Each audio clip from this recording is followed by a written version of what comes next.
I did. Good few years. Probably about 20 years ago now. He just wasn't in the right old spirit now. Did he tell you before about his collaboration? Oh, look at this. See, the ice is falling out of the... Look at it. Look. What's ice falling out of the air conditioner unit? Feel that. Look. Feel that. Wow. Oh my God. Do you have a gin and tonic? Well... Yes, just leave it I told you before about his collaboration with Dire Straits. They were forming a new band. Did they want him as the guitarist? No. Chris Rea and Dire Straits. Yeah, Mark Knopfler wanted they were calling the band Diarrhea. You are disgusting. What? Gregory. You dirty dog. Get away, man. Come on. Well, it's better than that nonsense you do on a Friday morning with Chris Ashmore. At least that's a funny joke. Well, Chris does. No, he puts effort into that. In fairness, he does. Look at him now coming in, bossy boots. You coming in? He wants to come in. Oh, what's going on with that machine? Lumps of ice. Come on in, Oisin, for the crack. Come on ahead. Oisin, why does ice come out of the air conditioning unit? Oisin, there's ice falling falling he's down. not in the mood. He's been very crabbit this week. No, he's in good tune this morning. Is he? Yeah, right, you were good. crabbit. Oisin, what's the story with this? Another we can fill it. Listen to him. Oh, we could fill. I can fill a bucket. I think it's a wee You can bit fill a crabbit. trailer. What are you going to do when the weather breaks? Dance in the rain. April showers leads to the May bloom, so that's the positive thing. But why would ice come out of that out of interest, Oisin? Does that mean it's broken?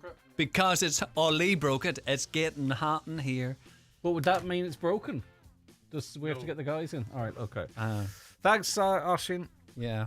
Yeah. So yes, it's weather's changing, Gooch. But sure, that's all right. It's only weather. It's only weather. It's only early. It's you only got April. the sun yesterday. Did I? You did. Well, I've only just been out and about, just doing stuff. You know. What kind of stuff were you doing I was yesterday? just playing with Hudson outside, trying to get him tired for bed. That's tough. Doesn't work.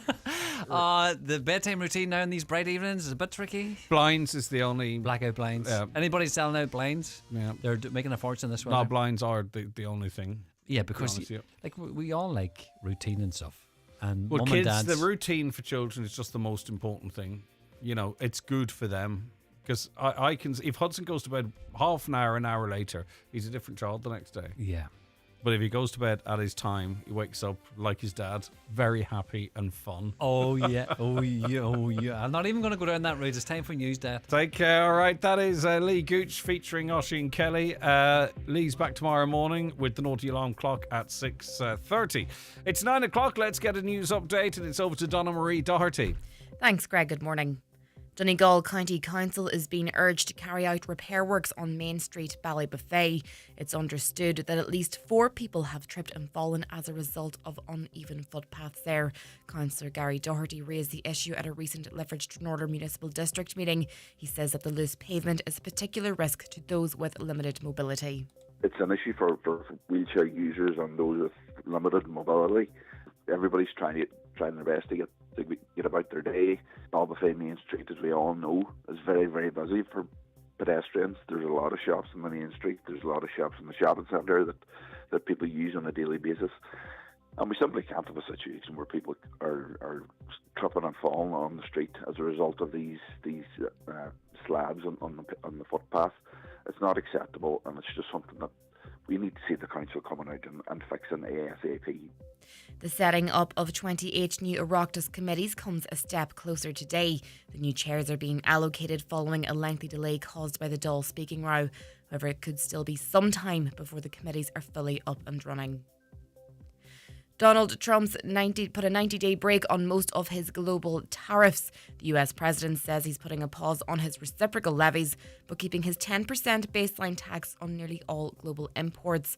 Goods from China will be hit with an extra charge of 125%, and that's effective immediately. The move is being seen as an attempt to halt the sharp decline in world markets. However, Ireland is still in President Trump's sights. We realised during COVID that we don't make our drugs and our pharmaceuticals in this country. So I realized that, and that's because we let them leave. And now if they want to come back, we're going to put tariffs on the pharmaceutical companies, and they're going to all want to come back. The Taoiseach's been urged to intervene in the long-running disagreement between the Garda Commissioner and the Garda Representative Association. The GRA isn't inviting Drew Harris to its annual conference for the second year in a row. As a result, the Justice Minister will also not attend. Former Sergeant Christy Galligan says it needs to be resolved.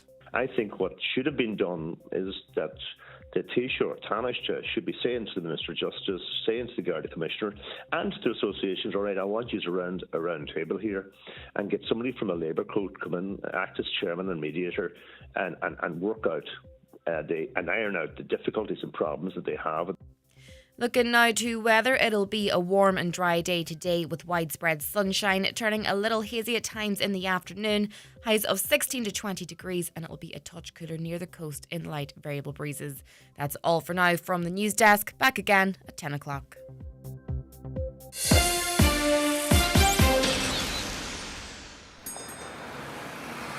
The Bus Éireann School Transport online portal is now open for new applications. All new applicants for the 2025-26 school year must apply before Friday the 25th of April. A late application could mean that a school transport ticket is not available for your child. To apply, see details of eligibility, pay or enter medical card details, visit buseireann.ie/school transport. An initiative of the Government of Ireland. And now, it's time for the talk of the Northwest, the 9 to noon show with Greg Hughes on Highland Radio. Hello, good morning, and you're very welcome along to Thursday's 9 till noon show. It's the 10th of April, and it's just approaching 4 minutes past 9, and you're very welcome along to the show, and it's a busy one as always. We've got our usual mix of keeping you across all the big stories affecting us here in the Northwest region, and that can be local stories, national stories or international stories too, can have an impact on us. And we've got loads of guests joining us on the programme, and you can see most of the show, all of our guests for that matter, on our social medias if you want to watch the show. If you're at home or work from home or work in the home, you can watch us on YouTube on your smart TV or your Fire Stick. Just open the YouTube app and type in Highland Radio Ireland. We're on Facebook, Highland Radio News Sport and Obituary Notices, and on the Highland Hub page, and we're on the X platform as well at Highland Radio Ireland, is it? I don't know, it's that long since I created that X account. Twitter at the time, I can't remember. 086 60 25,000 WhatsApps and text 07491 125 to give us a call. If you want to email, it's comments@highlandradio.com. The Tyrconnell Tribune out this morning. Residents in Dunfanaghy say they are outraged that visitors brazenly parked in the village centre, taking up 3 spaces, including one disabled parking spot this week. The vehicle was parked in the market square across a number of parking spots located outside the Social Security offices on Monday night from around 8 p.m. through until Tuesday morning. Concerns have also been raised that areas such as the piers in the village and Port na Bláth are also becoming overrun with camper vans that often impede local fishermen from accessing their boats. A local resident, Monty Alcorn, said he's fished out of Port na Bláth for many years and the level of parking on the pier has gotten out of hand, with little consideration given to the fishermen who have to land their catches, launch and recover their boats or store equipment. And there is parking. There is no parking available either. And, you know, Dunfanaghy's like many of our towns and villages across the country, the county. They can be hotspots for tourists, and it's fantastic because they bring money in. But you need to respect where you're pulling in, where you're parking. There is an image actually on the front of the paper of this, of this bus. English reg, UK reg bus it is across those 3 parking spaces.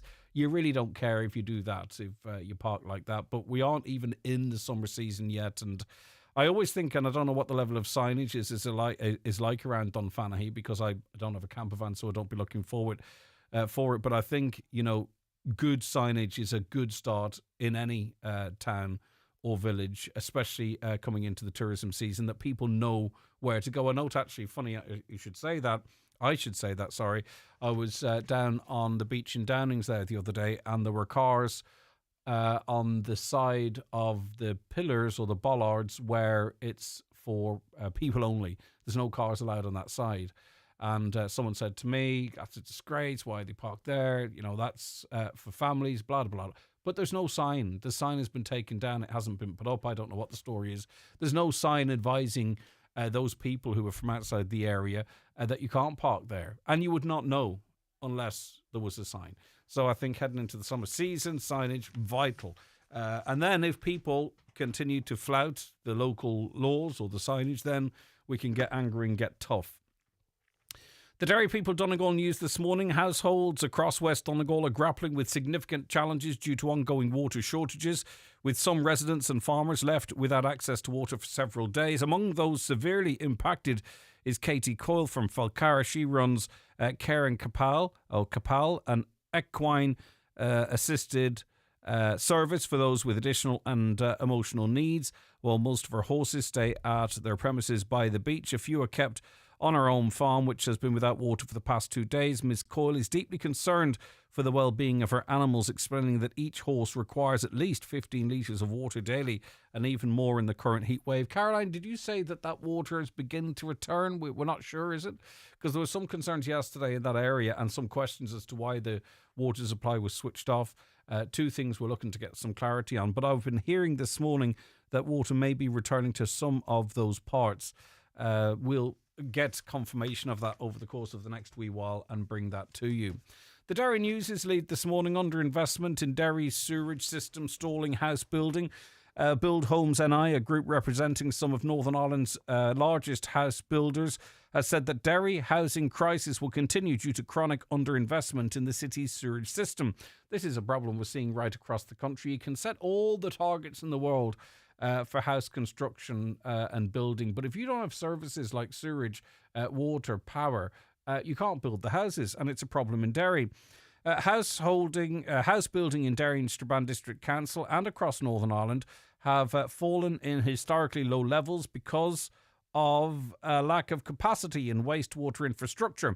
The group was responding to a consultation published by the Department for Infrastructure into its Living with Water programme. On to the Nationals now, and well, he wobbled, didn't he? Donald Trump thought that he could flex his muscles and the world would bow to him, and he's had to, for the most part, do a massive U-turn on his tariffs. This is his Liz Truss moment, I think. The big problem for Donald Trump was the bonds market, which has always been seen, US bonds have always been seen as a safe haven for investments, almost as good as gold. But who owns an awful lot of these bonds? It's the Chinese. And who started to sell them off? Well, the Chinese and others.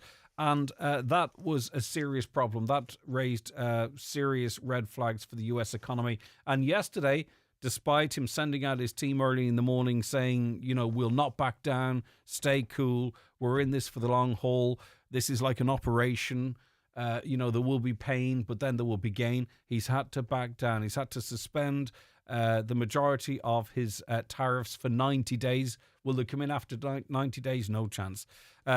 He and China are obviously in a more significant escalating trade war. But in terms of the rest of the world, now he's saying, you know, it's us versus them almost. So he's put a flat rate 10% right across the world, which is greatly reducing the tariffs that he launched on Liberation Day. And it'll be interesting to see how this pans out. I mean, potentially, if the markets don't settle, if things don't settle, if this Chinese situation doesn't work out well for him, this could be his death knell. I'll read here. The US President Donald Trump announced a 90-day ceasefire in the worsening global trade war last night, but deep uncertainty continues to spook the global economy, financial markets and America's trading partners after the sudden move.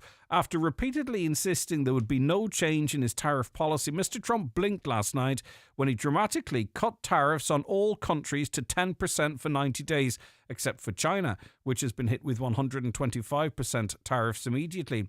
After days of massive losses on the stock market since the tariffs were announced last week, the pressure on the Trump administration intensified yesterday with a sell-off of US Treasury bonds, which threatened to increase the cost of US government borrowing and put the country's ability to finance its massive deficits in doubt. So these bonds are to meet their debt. They run a debt deficit, and he had stated that this would bring down the cost of debt. In fact, it had the opposite effect. It increased the cost. And that was a problem because he's heading towards bankrupting a country that has a massive deficit but can't borrow. The trend caused significant disquiet among market analysts who warned of potentially catastrophic consequences for the global financial system if there was a mass sell-off of US Treasury, which some market watchers feared was already underway.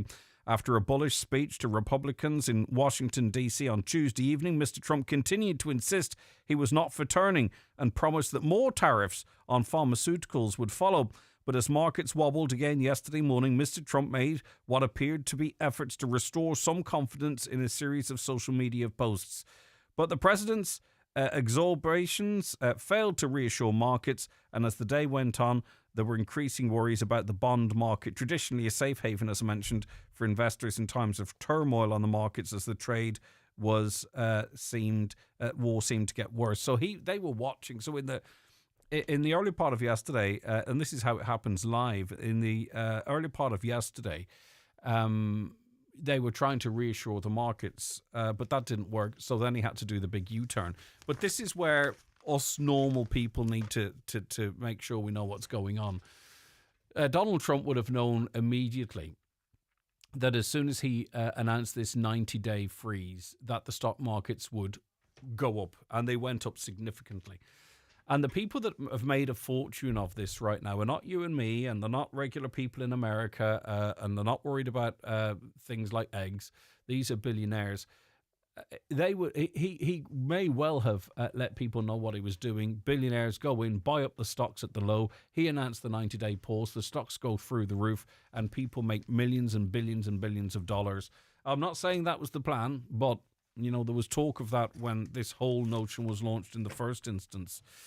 What about teachers? What's life like for a teacher? The Irish Independent and other papers report that almost 9 out of 10 teachers in primary and secondary school are experiencing moderate to high levels of burnout. This according to a new study. The Dublin City University study on teacher occupational well-being in Ireland indicates burnout is a significant issue across the education sector. The initial findings indicated a significant proportion of respondents report moderate to high burnout levels, highlighting the urgent need for intervention and support. The research shows 86% of teachers who responded reported moderate to high level. I don't know how many times they can say moderate to high levels of personal burnout. Who writes this?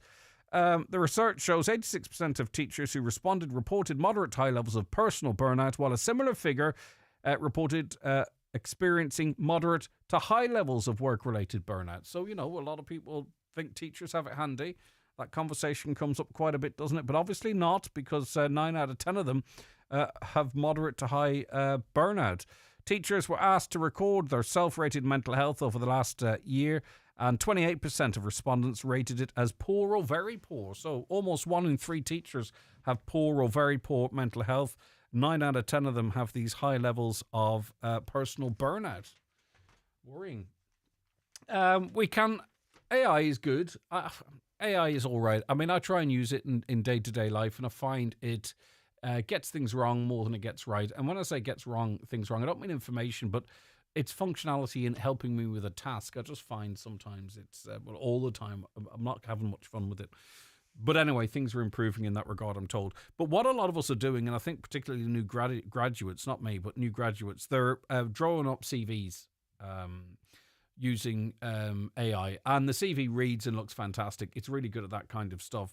And it can be personalised for the individual. But what happens is that, and I've seen this here when we've gone through CVs for jobs here at Highland Radio, the CV is great, and maybe the candidate is great as well, but the CV and the candidate don't match, because you need a personal touch to a CV. It has to reflect you.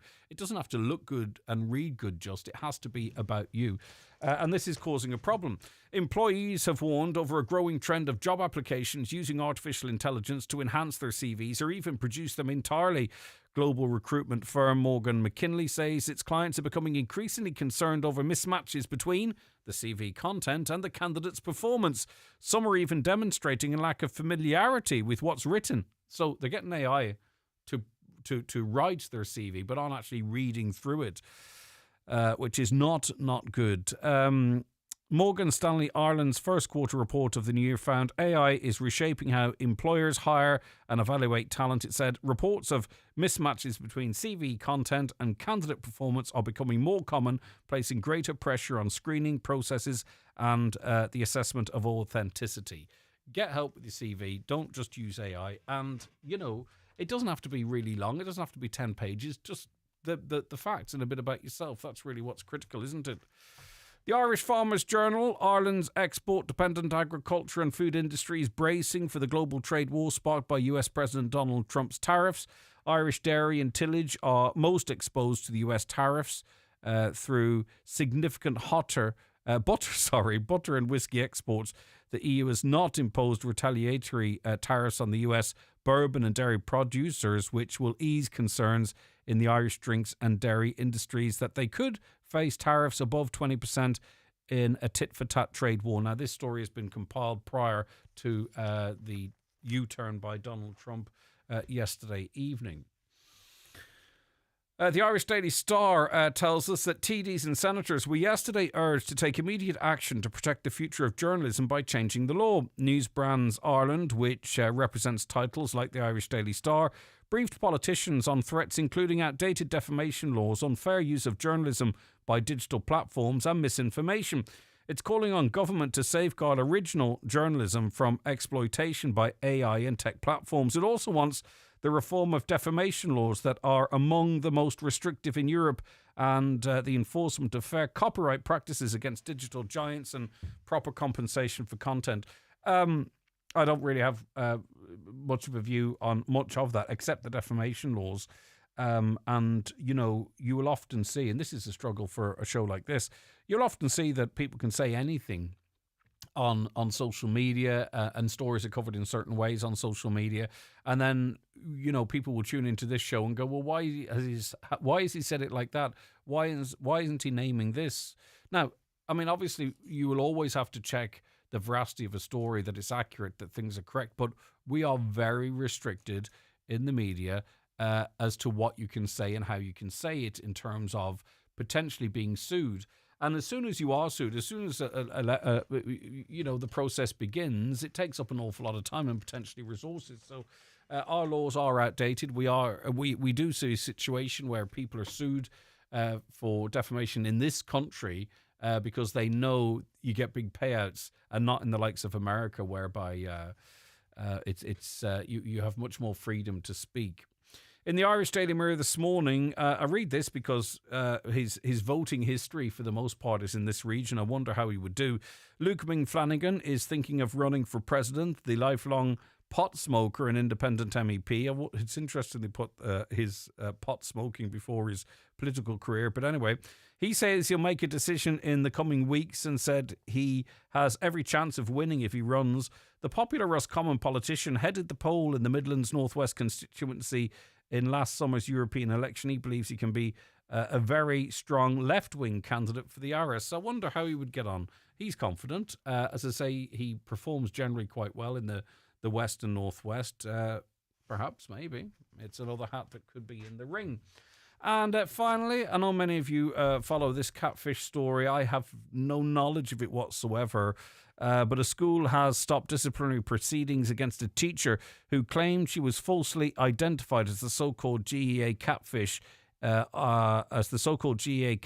a popular Irish podcast series.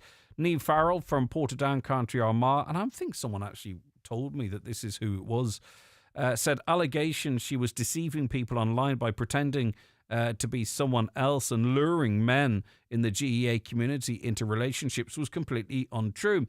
In March, she obtained a temporary injunction against the school where she works, Colostia Anna in Rathfarnham, Dublin, preventing it from continuing with disciplinary proceedings against her. Her senior counsel, Conor Power, told the High Court the case had been resolved as the school had agreed to stop the disciplinary process. The allegations arose from a number of episodes of a podcast by the two Johnnies. Now, there were pictures going around of someone on a phone. I wonder, was that her? The reason I read that is because, you know, what do they say? A lie travels quicker than the truth, or something along those lines. So just in case maybe it's clarified her position for any of you listening out there. Okay, we'll be back very shortly. Stay where you are. Daily newspapers are courtesy of Cosgrove, Centra and Diner, Mountaintop, Letterkenny. The 9 till noon show is brought to you by Letterkenny Credit Union, offering low-rate car loans with fast approval. Apply online at letterkennycu.ie or in office today. At My Home, we hate complicated. That's why our new app now offers a great range of features like our enhanced map search access to My Home Eco Rating, as well as our all-important property email alerts, which means you have everything you need to find your new home right in the palm of your hand. Download the new My Home app today. Shop Homeland's April mega deals at your local Homeland or online at homeland.ie. Save 25% of Dulux EasyCare, vinyl mat and soft sheen interior paints. There's bold 100 wash lavender and chamomile washing powder now $19.99. Save €7. Offers end April 21st. Visit homeland.ie. Nationwide delivery available. Don't miss out on the excitement here at Century Complex. This Easter, enjoy lots of new and exciting films on the big screen in Century Cinemas. Enjoy a delicious meal with family and friends and backstage. Hop into Crazy Golf and Darts and spend hours of fun in Century Play. Century Complex is the perfect one-stop location this Easter. Drama at Angrenin Theatre with the loved ones on Tuesday, April 29th. In a remote farmhouse, Nell prepares to scatter her son's ashes with her grieving daughter-in-law, while a visitor settles in for an idyllic break in the wilds of West Clare. However, their weekend plans will be disrupted when an unexpected guest arrives looking for shelter, solace and understanding. A situation as unlikely as it is inevitable will send these four lives reeling, leaving them questioning the true nature of love, loss and birds. Tickets available from the box office or at angrenon.com. Highland Radio Time Checks brought to you by EirGrid, the operator and developer of Ireland's electricity grid. EirGrid, powering up communities, powering up Ireland. The time is... It is 23 minutes past 9. Just to let you know, tomorrow we are heading west to Gweedore. We're going to be in Irish Pressings. It's a market leader in the design and manufacturing of tooling, metal stampings, welding assemblies, projection welding, precision machining and prototyping services. They are celebrating their 20th birthday. And to help them celebrate, the 9 till noon show will be live from it in Gweedore this Friday, the 11th of April, of course, that is tomorrow. And we will have the show as usual, our Friday panel and all that kind of stuff, but we'll be chatting to some people from that company, of course, and others from the region. So looking forward to that. Tune into that if you can. Right, we're going to be talking about the Ulster University. It's hosting an Ulster Talks. It's a free event open to the public this Saturday at 10:30 a.m. in Angrenin Hotel. I have a number of guests joining me in relation to this. I'll go to you first, Professor Paul Dunlop. And before we sort of get into the nuts and bolts of what's coming up on Saturday, just your reaction to the wording and the content of the documentation revealed as part of the public consultation on IS 465. Have you any encouragement or concerns? Well, it's first of all, I'm glad that it's finally out because it took quite a while for it to happen. I mean, part of that was it took time for us to do the research that fed into that, and there was another company called RSK who did work independent of us on the same samples, so we weren't allowed to look at their results either. So that was sort of done blind, if you like. So that work took a long time. So I'm glad that it's finally out. I think when you look at it, first of all, there's a massive shift away from looking at this Micah freeze-thaw issue that was wrong, and it's now mainly looking at internal sulfate attack, looking at total sulfur levels and pyrite. So it's really, really good that that's been acknowledged. But Micah freeze-thaw is still in there. Have you any concerns about that? Yeah. So they've left things in behind that I'm a bit concerned about, and I'm not entirely sure why it's there, other than some work that was done by Petrolab had found a number of properties. I think there was around 39 properties that they identified as part of their the testing on the scheme that had a type of aggregate called weathered micaceous quartzite that had no iron sulfides, but still was cracking was sort of present in some of the homes. So I don't really know much more about it unless it's been kept behind for cases like that. One of the other concerns that I have is that the total sulfur level that they've set for the protocol is set at 0.3, and I think that that's too high for properties in Donegal, because the standard for aggregates is called EN 12620, sets the total sulfur level at 0.1 if there's pyrite in the aggregate. And if you add another additional 0.1 from cement paste, because sulfur comes from cement paste, that would bring it to 0.2. So I'm not sure why they've set it at 0.3. That could be problem for some homes that are clipping just below that. What is in relation to that?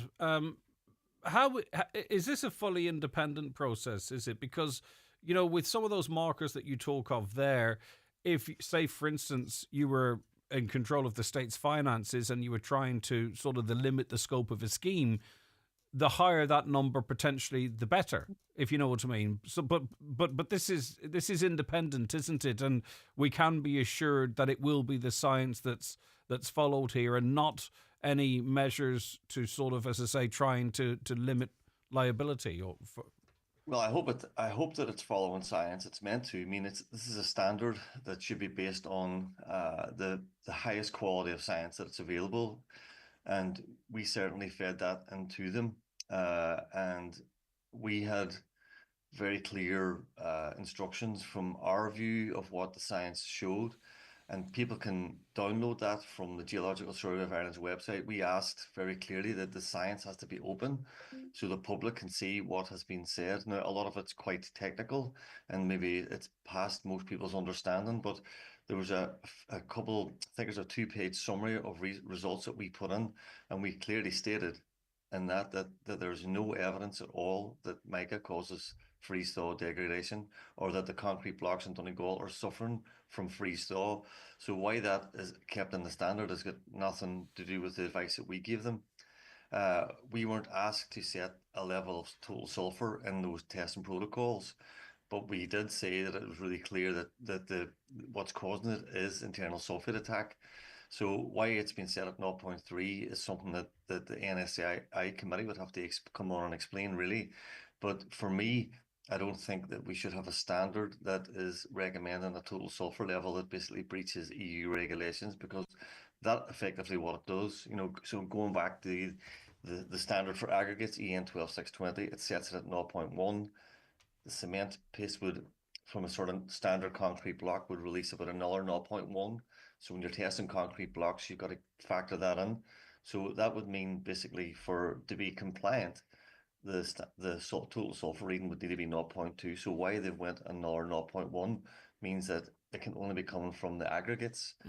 So that there is something that would need to come out in this public consultation. And just last question in relation to that, and pardon my ignorance in how I approach this. I don't know the science or the tech side of it, but just foundations. A lot of people are holding off, wondering if foundations might be included. Do you have any concern or comment that we could have a situation whereby, you know, your foundations could be found to have similar levels to blocks, but because it's formed differently and sits differently, that it might be less vulnerable to deterioration? Is there going to be a grey area there, or do you think there might be clarity on whether, you know, we'll have a standard for foundations as well, and whether or not we'll see foundations included in any future designs of this scheme? Well, a massive swing in this revised standard is they've now included testing for foundations. Now, that was completely excluded before, and you'll know yourself that there's, from campaigners for the last few years, people have been saying, no, you must include the foundations.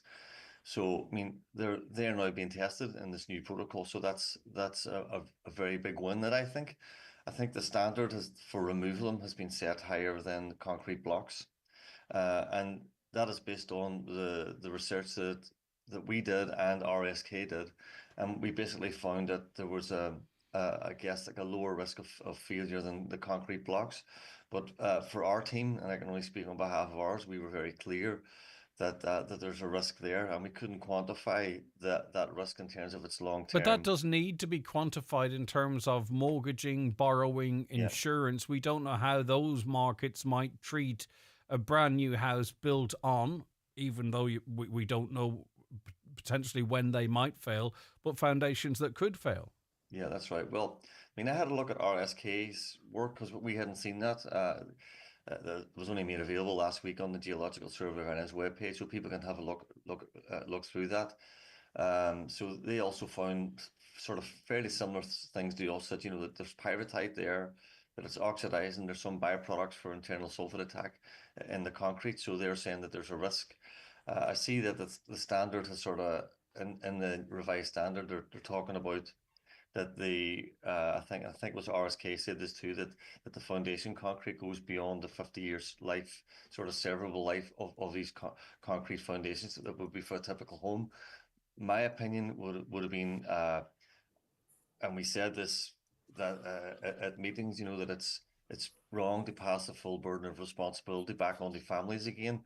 I mean, if we're in a situation where it's acknowledged that internal sulfate attack is now the reason, and that the concrete blocks can't be retained in the home, so effectively these homes are coming down and they're getting demolished, then why would you keep concrete that's potentially going to not last the life of the new house? So it's, for me, I just think it's wrong to pass the full burden of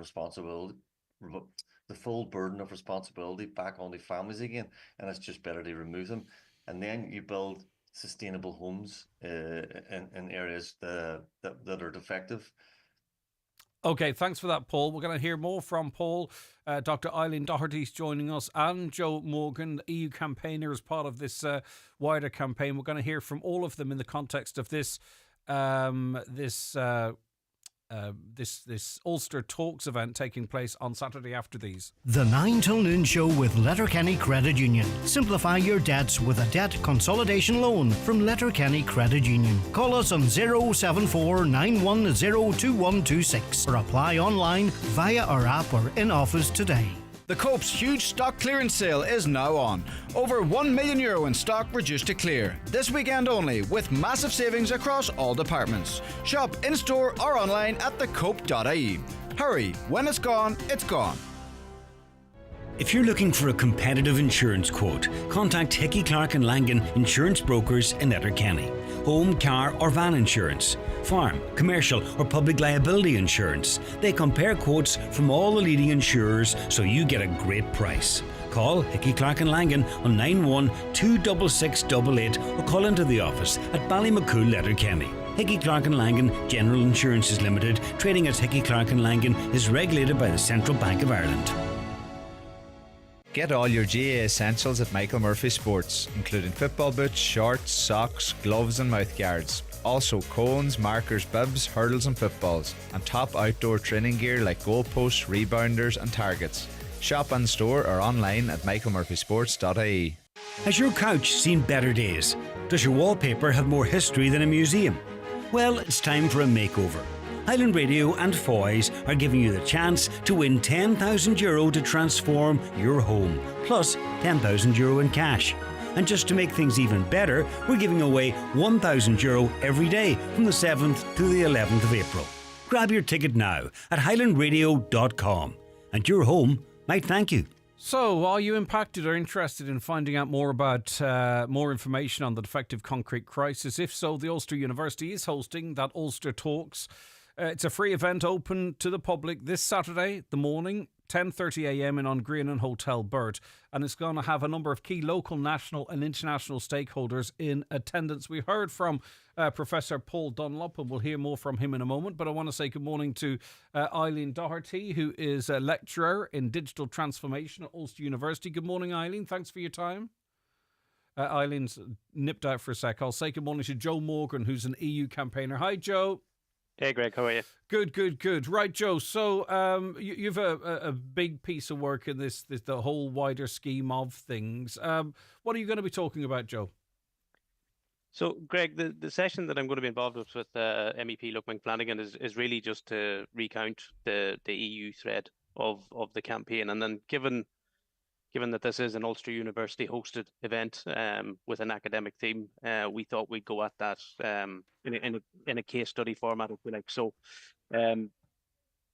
myself and Luke are basically just going to chat through what has actually now become the last 4 years. So we started the thread of the campaign when Luke approached Eileen and Anne Owens in Dublin at the first protest, and it's still ongoing today. So it's a 4-year journey, and we just thought we'd look back, reflect on it, and pull out some of the key success factors, if you like, that got us to a point where we were successful in getting the EU Commission to infringe Ireland, and hopefully in that regard we will be successful in enhancing what is currently very questionable market surveillance practice for the construction industry in Ireland. Yeah, because this is bigger, and the work that you're undertaking in Europe is bigger than this crisis, as big as that is. This is about ensuring situations like this cannot arise again, not just here in Donegal, not just here in Ireland either. Would that be fair to say? Absolutely, Greg. I mean, I often remember back to the presentation that myself and Anne made to the Petitions Committee quite some time ago. I think it was December 2021 now.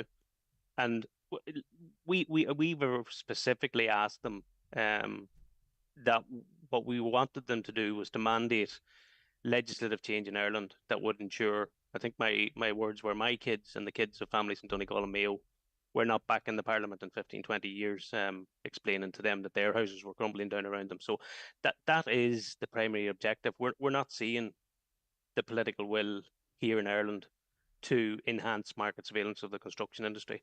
And look, there's evidence out there that it is ongoing. You know, even Petrolab has published evidence of excessive minerals in excess of EU regulation in new builds as recently as last year.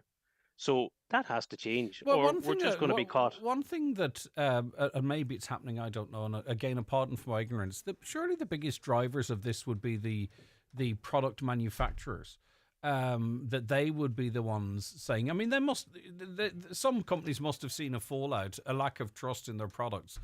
Surely they should be clamouring for clarity in this area, or maybe they are. Yeah, and you know, I can't say categorically, Greg, whether they are or they're not. But to your point, I would suspect that they are making efforts to improve what is being produced. However, they need a standard, sort of, because of a trust issue. They need a state standard, so people will have faith in the work that they say that they're doing, so that they can sell more of their products. There are very clear guidelines in terms of the constitution of aggregate that goes into these concrete blocks. And as I said, Petrolab has published their own findings recently that states that there are excessive levels per EU regulation of deleterious minerals in blocks in new builds. And the fact that that's continuing after 15, 20 years of knowledge of this crisis, it's inexcusable. Dr. Eileen Doherty is one of the most familiar voices right from the very beginning of this entire campaign. She's a lecturer in digital transformation at Ulster University. Eileen, a significant event this Saturday. What's your focus going to be? Thank you very much for having me.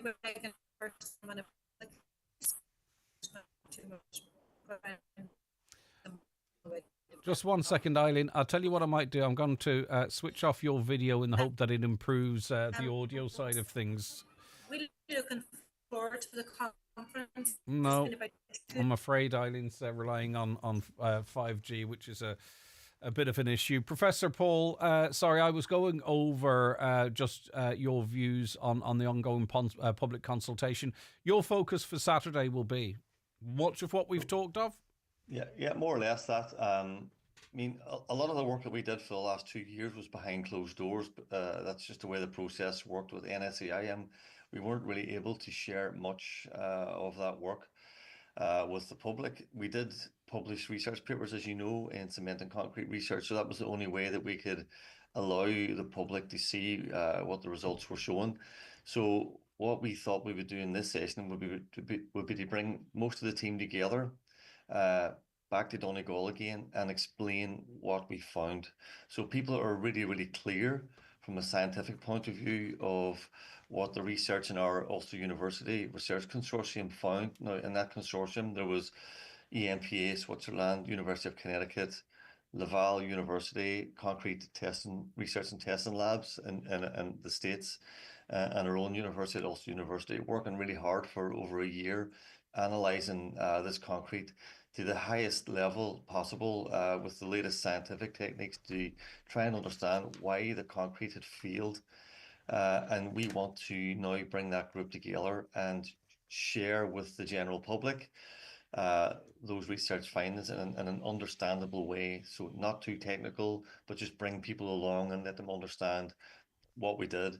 We're also bringing Geological Survey of Ireland, who were sort of in the sort of space of working between us and the NSAI to try and explain how the research then informed the policy, which is basically IS 465 and hopefully the scheme down the line.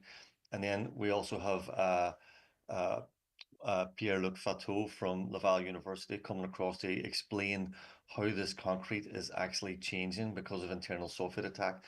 Everyone for the last 10 years has been told that our houses are falling apart because of mica. We now know what's causing this, and we know that this process causes the concrete to basically grow and expand and crack and fall apart. And we've had a house that's been rigged up and monitored for over a year. And we want to sort of show some of the results of that because it's really important now to get an idea of how long these houses will last that are undergoing.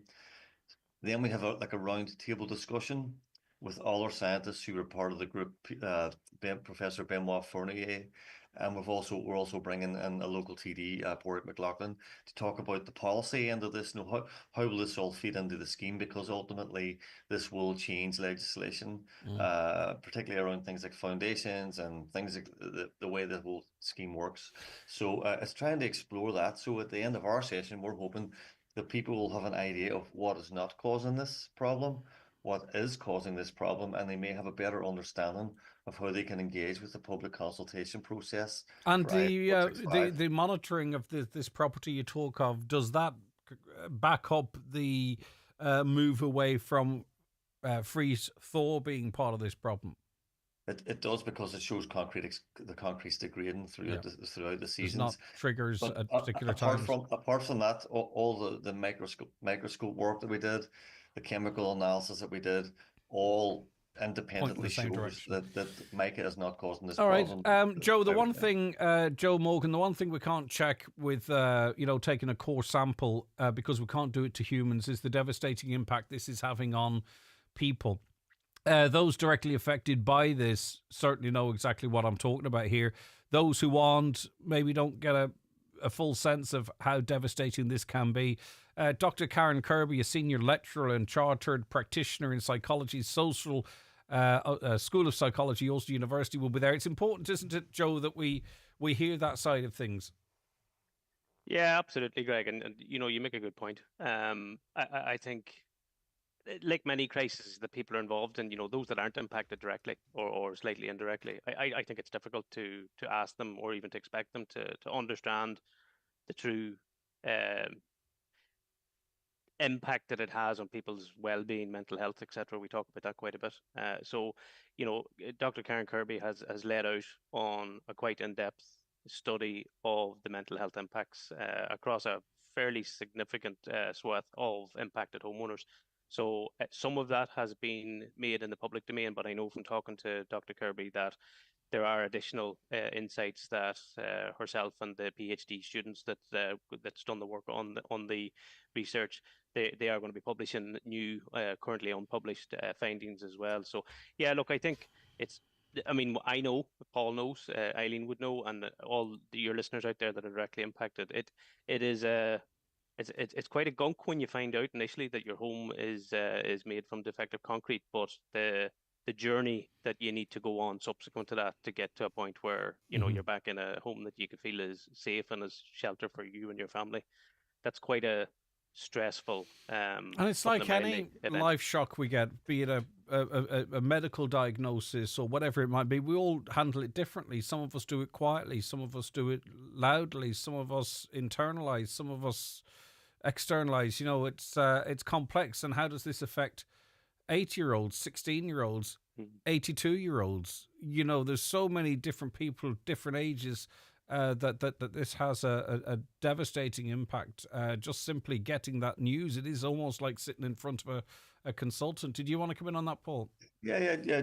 I think you're absolutely right. And Oisín Keenan, the PhD student who's working under Karen, has done such an excellent job at trying to quantify that, because our lived experience of this is a very traumatic event to happen to you.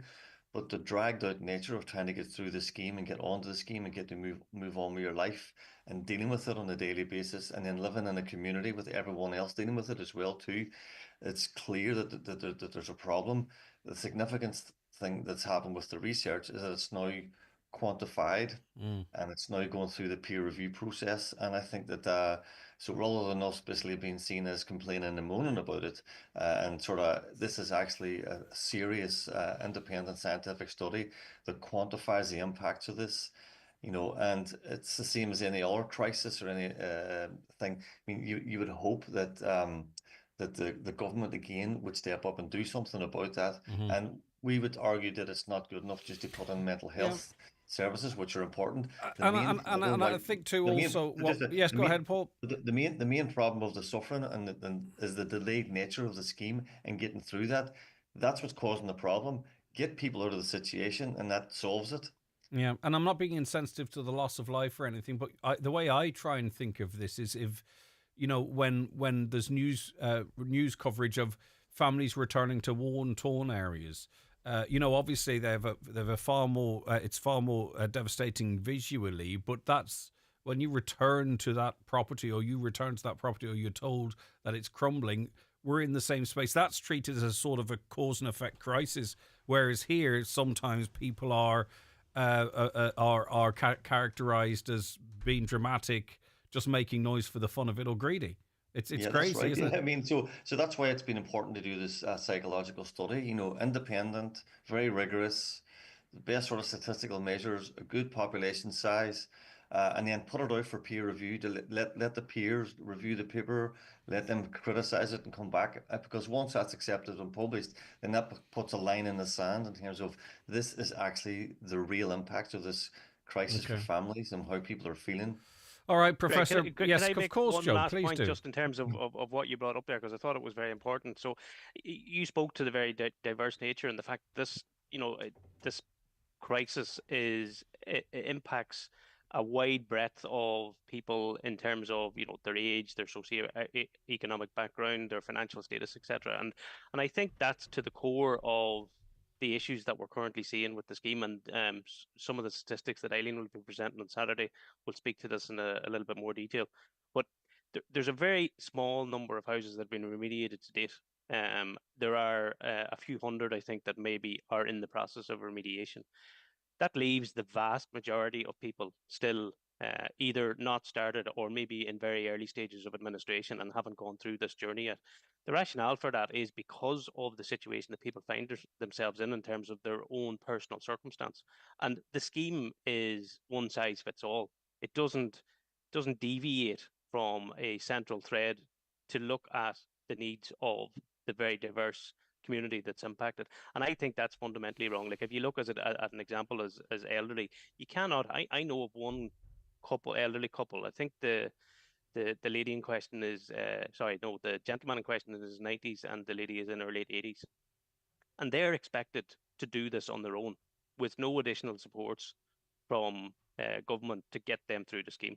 And I think it's disgusting, to be quite frank. Right, and you can sort of reflect on some leaked language from attorney generals or what have you, and maybe point to the fact that this is not necessarily an accident sometimes. But listen, we've only scratched the surface, but thank you for helping us do that. Joe Morgan, EU campaigner, Professor Paul Dunlop, thank you very much indeed. I do appreciate your time. We were hoping to hear from Dr. Eileen Doherty, lecturer in digital transformation at Ulster University, but unfortunately the line just was not up to scratch. And Dr. Karen Kirby will also be speaking, as we've just mentioned, as to the sort of psychological impact of that. That's all taking place at the wonderful setting of An Grianán Hotel. It's this Saturday morning at 10:30, and obviously this is a very complex issue, but all the information is going to be delivered in a very understandable way. So if you are impacted or indeed interested in finding out more about the defective concrete crisis, the place to be is An Grianán Hotel, Burt, Saturday morning, 10:30. The 9 till noon show is brought to you by Letterkenny Credit Union. Digital loans now available. Apply online or via our app today and get your loan transferred directly to your current account. Morning Auctioneers, estate agents and valuers will host a plant and machinery auction at their yard in Dromahole Manor, Cunningham this Friday the 11th and Saturday 12th of April. Friday from 3 p.m. sharp, 5 to 600 small items are up for auction. Saturday from 10 a.m. sharp, 5 to 600 lots of plant and machinery. Viewing available all day Thursday and Friday. Please inspect items carefully as all sales are final once the hammer falls. See Facebook for items and more details. Online bidding and catalogue available on March Martai. That's this Friday and Saturday at Morning's Auctioneers, Dromahal, Manor Cunningham. Stop everything! iMotors is bringing you the biggest used car event of the year.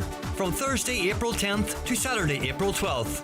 We've got over 250 quality used cars. Every brand, every engine type, and a deal with your name on it. Buy any car and spin the wheel. You're guaranteed to win €500 or €1,000 off. Plus, every car comes with up to 12 months warranty. 3 days only. Get down to iMotors and drive away happy. iMotors, fearless generation. Get the job done with the right tools or equipment from Watson Hire in Letterkenny. From power tools to hand tools and diggers to dumpers, you'll find all you need at Watson's. Scissor lifts, generators, power washers, whatever you need to get the job done. For a fast and reliable hire service, contact Watson Hire Lisnanen in Letterkenny on 9167777 or see watsonhire.ie. With more routes nationwide, your TFI Local Link bus service provides connection to the wider Transport for Ireland public transport network. Save up to 30% when you use your TFI Leap card on TFI Local Link services. For route and timetable information, visit transportforireland.ie. We're Transport for Ireland. We're Transport for you. Highland Radio weather updates with McElhenney's. Discover trending new styles each week in fashion, footwear, accessories, homeware and more. Visit us to explore the latest arrivals in store or shop online at mcelhenneys.com today. Okay, warm and dry today with widespread sunshine, maybe a little hazy at times in the afternoon. Temperatures of 16 to 20 degrees. Now, many of you would have heard of the sad situation which left 84-year-old Eddie from Trenta without a home and all of his belongings and his 16-year-old dog. An awful shock to Eddie. All of his belongings and his pet lost in a fire. Francis Neely is his neighbour and joins us on the programme now. Francis, thanks for your time. Hi, good morning. How are you this morning? I am good, and obviously a terrible situation for Eddie, and very much felt in the community as well, given his popularity and what he's lost.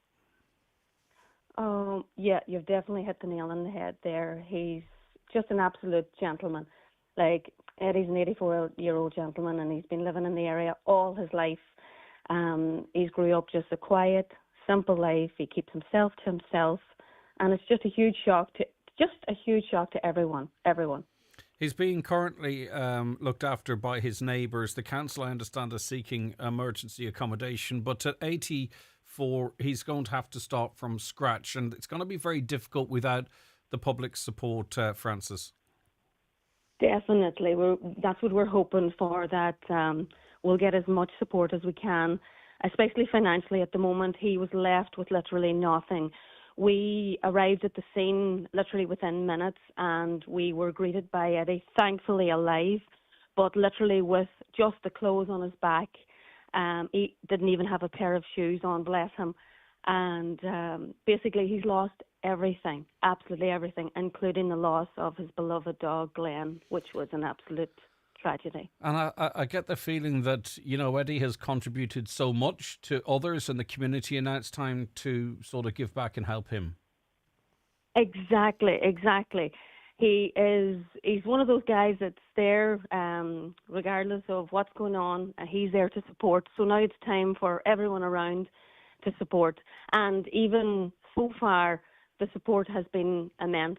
Even on that night of the fire, I think he was overwhelmed by the turnout of neighbours, especially when the word had got out that there was a fire in our area, and when they came up and realised it was Eddie, the support has been immense, and hopefully will just grow and grow more, especially on the financial side to set him back up again, as he is left with literally nothing. Yeah, that's shocking, and it's, as you say, you know, it's to get him back onto his feet, to give him the space to do that. So how can people help? And there's no amount too small here. We know things are tight for many, many people, but a lot of little donations will really make a difference. How can people support Eddie and support the community in supporting him? Yes, well, my daughter Lucinda has actually set up a GoFundMe page. Mm-hmm. So if you do go on there, you can give as much, whatever you want.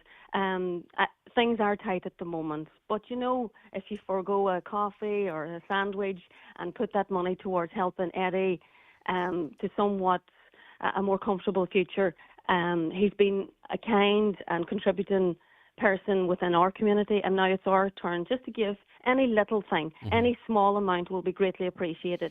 Yeah, and something like this can be a big shock for anyone at any age, but particularly someone in their mid-80s. So hopefully the community's support and the general public generosity might be enough to give him a wee lift to get himself back together and look towards the future. Oh. Do you know what people search for on GoFundMe? We'll link it on our socials, but Francis, do you know that is there an easy way to find the link if people wish to donate? Well, usually the best way there at the moment is that they've been putting in on the GoFundMe. It's the support for Eddie after losing dog. I'm just trying to. Do you know what? Support for Eddie. Support Okay, for Eddie. support for Eddie. Okay, and there'll be a blurb there, so you know it's about Eddie from Trenta. We'll share that on our socials as well. As you say, maybe just forgo one coffee and donate it and help get this. This gentleman back on his feet. Thanks, Francis. I appreciate it. Fair play to you and fair play to your daughter, Lucinda, you said, was it? Lucinda, yes. Lucinda had actually initially saw the fire from driving through Churchill, and she alerted ourselves. And when we arrived, thankfully, within minutes, everyone was there to show their support. Nice. It was just very unfortunate that Glenn, his beloved dog, passed, unfortunately didn't make it. It's traumatic for Eddie, but it's traumatic for everyone. Yeah. Okay. Thank you very much indeed. Take care of yourself. We'll link that on our socials. We'll be back with more on the programme after a quick break for the news and obituary notices. The 9 till noon show is brought to you by Letterkenny Credit Union, with monster loans available up to €60,000 for all occasions. Visit letterkennycu.ie.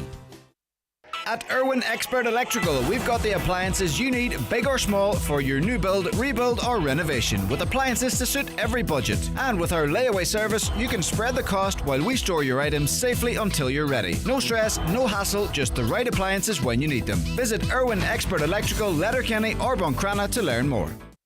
With Circle K Extra, save up to 3 cents per litre on fuel every time you fill up. Download the Circle K app today and start saving. Atlantic Travel, Letterkenny, award-winning travel experts. Sail the Sicilian coastline, dive the Maldives, tour Riocan and Tuscan vineyards, stroll the shores of Lake Garda or the streets of Santorini. Indulge the senses, savour new flavours, embrace warm welcomes, smiling faces and balmy sunsets. Escape with atlantictravel.ie. Book today. Shop Homeland's April mega deals at your local Homeland or online at homeland.ie. There's the AFCO 18-inch drive lawnmower now only $449. Save €100. Dulux Weather Shield paint 10 litre buy 2 for €140. And save 10% off the selected Dunlop Wellies range. Offers end April 21st. Visit homeland.ie. Nationwide delivery available. GiveBlood.ie know we can count on you, our community of blood donors, to be there for others in their hour of need. Donors from Ballybofey should attend the clinic in Jackson's Hotel in Ballybofey on Wednesday 9th and Thursday 10th. Making an appointment is recommended, so call 1-800-731-137 or visit our website to book your time. New donors are vital. Visit GiveBlood.ie to check eligibility and clinic details, because we count on you. Live, on air, online and on the Highland Radio app. This is Highland Radio News. Good morning, it's 10 o'clock. Donald Kavanagh at the news desk. An Ulster University professor who's been involved in research into defective concrete and its effects says a public seminar in Ungrinnan Hotel on Saturday will give them a chance to present crucial research in public for the first time. The NSAI has now begun a consultation on replacement for draft IS 465 standards, which govern the redress scheme, which is currently under scrutiny. Professor Paul Dunlop told today's 9 till noon show they've been working with the NSAI for a long time, but this is the first time they've been able to go public with much of their findings, and the intention at the Ulster Talks conference at Ungrinnan Hotel in Burt on Saturday is to present their research in a way that's understandable to the general public. He says a particular focus will be the root cause of the crumbling blocks. Everyone for the last 10 years has been told that our houses are falling apart because of mica. We now know what's causing this, and we know that this process causes the concrete to basically grow and expand and crack and fall apart. And we've had a house that's been rigged up and monitored for over a year. And we want to sort of show some of the results of that, to sort of, because it's really important now to get an idea of how long these houses will last that are undergoing. More details on that conference on Defective Concrete Conference 2025.ie. Donegal County Council is being urged to carry out repair works on Main Street in Ballybofey. It's understood at least 4 people have tripped and fallen as a result of uneven footpaths there. Councillor Gary Doherty raised the issue at a recent MD meeting. He says the loose pavement is a particular risk to those with limited mobility. It's an issue for wheelchair users and those with limited mobility. Everybody's trying their best to get about their day. Ballybofey Main Street, as we all know, is very, very busy for pedestrians. There's a lot of shops on the main street. There's a lot of shops in the shopping centre that people use on a daily basis. And we simply can't have a situation where people are tripping and falling on the street as a result of these slabs on the footpath.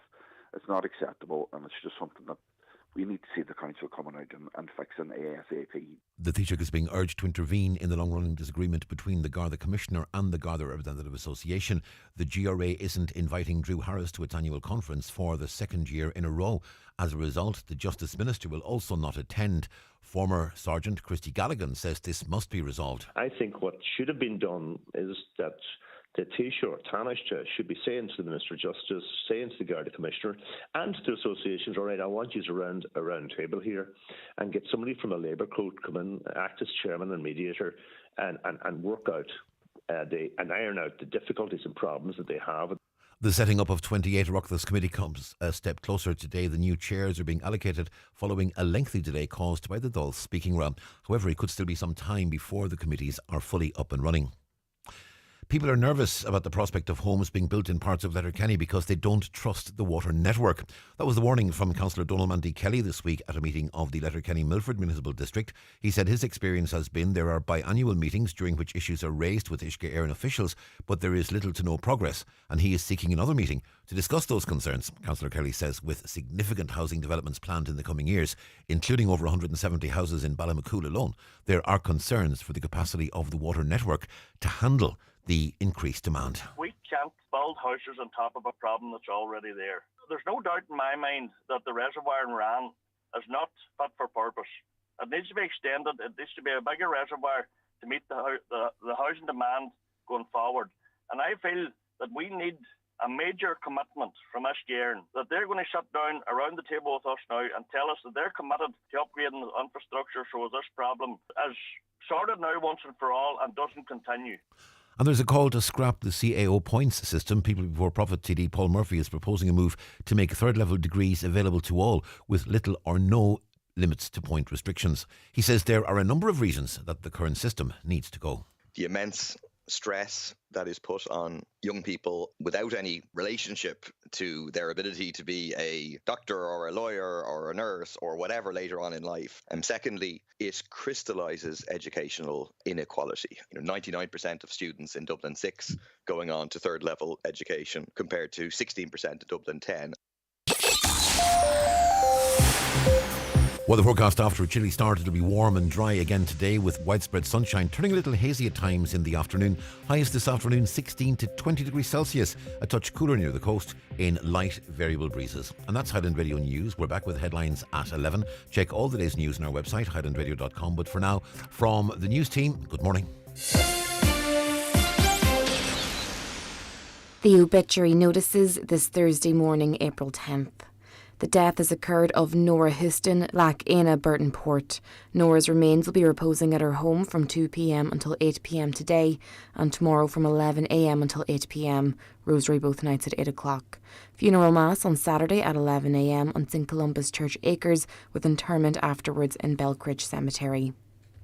The death has taken place of Seamus Jack Rua McFadden, Moira Filcara. Remains are reposing at his home. Rosary tonight at 9 o'clock. Funeral Mass in St Finian's Church Filcara tomorrow at 12 noon, with burial afterwards in the adjoining cemetery. The death has taken place of Joseph Hetherington, 30 Castle Grove. His remains will repose at his home from 1 p.m. until 10 p.m. today. Funeral from there tomorrow afternoon at 1:30. For 2 p.m. funeral service in St Eunan's Cathedral, Raphoe, followed by burial in the adjoining graveyard. Family flowers only, please. Donations in lieu if desired to the Donegal Hospice. Care of Terence McClintock, Funeral Director. The death has occurred of Bernard Kennedy, Carrick at Leave Ardra, reposing at his daughter Evelyn's home today from 12 noon until 9 p.m. Removal to the Church of the Holy Family, Ardra, tomorrow morning for Requiem Mass at 11 a.m, followed by burial afterwards in the adjoining cemetery. House private on the morning of the funeral. Family flowers only, please. Donations in lieu if desired to the Patients Comfort Fund, Kellybegs Community Hospital, care of any family member. The death has taken place of Kathleen Stevenson, née McMonigal, Rosemount, Letterkenny. Family home strictly private at the request of the deceased, please. Funeral is this morning at 11 o'clock at St Eunan's Cathedral, Letterkenny, which can be viewed live on churchservices.tv. Interment afterwards in Newlech Cemetery. For family information and more details regarding wakes and funerals, please go to highlandradio.com.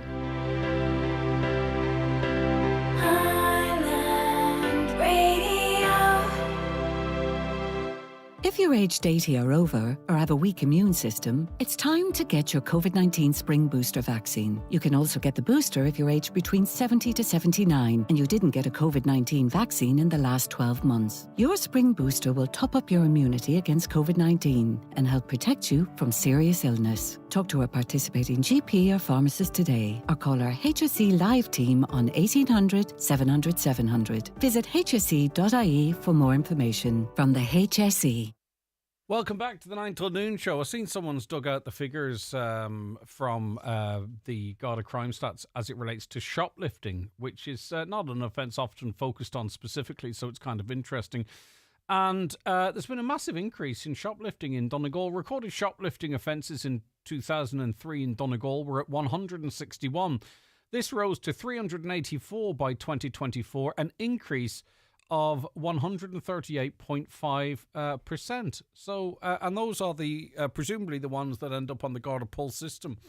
So, close on 400 shoplifting events recorded last year. So that must be a huge impact on people in retail. If that's the 400, that's more than one a day identified in Donegal last year. And one can only presume, and sorry to use that old phrase, that's the tip of the iceberg. I want to mention that on Saturday, join Adam. You're being invited to join Adam for the Great Irish Bake for Sick Children.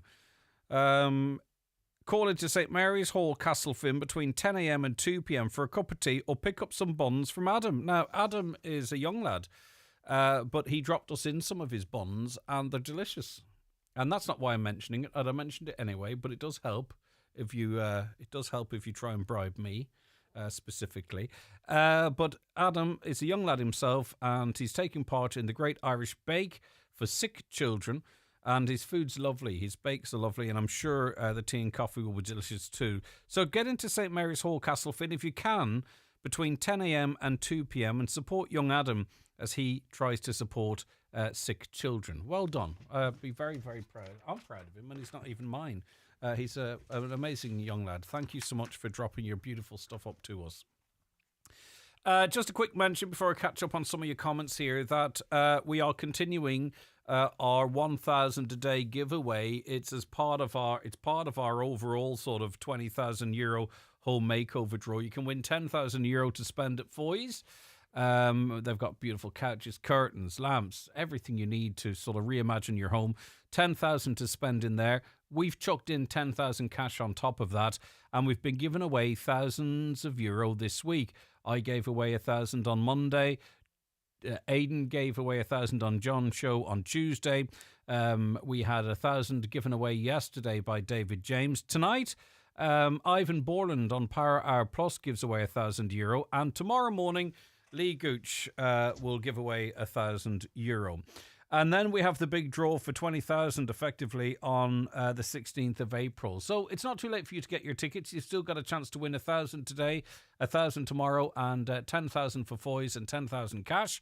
It's a lot going on, isn't it? Tickets are €15. You can get 5 for a tenner.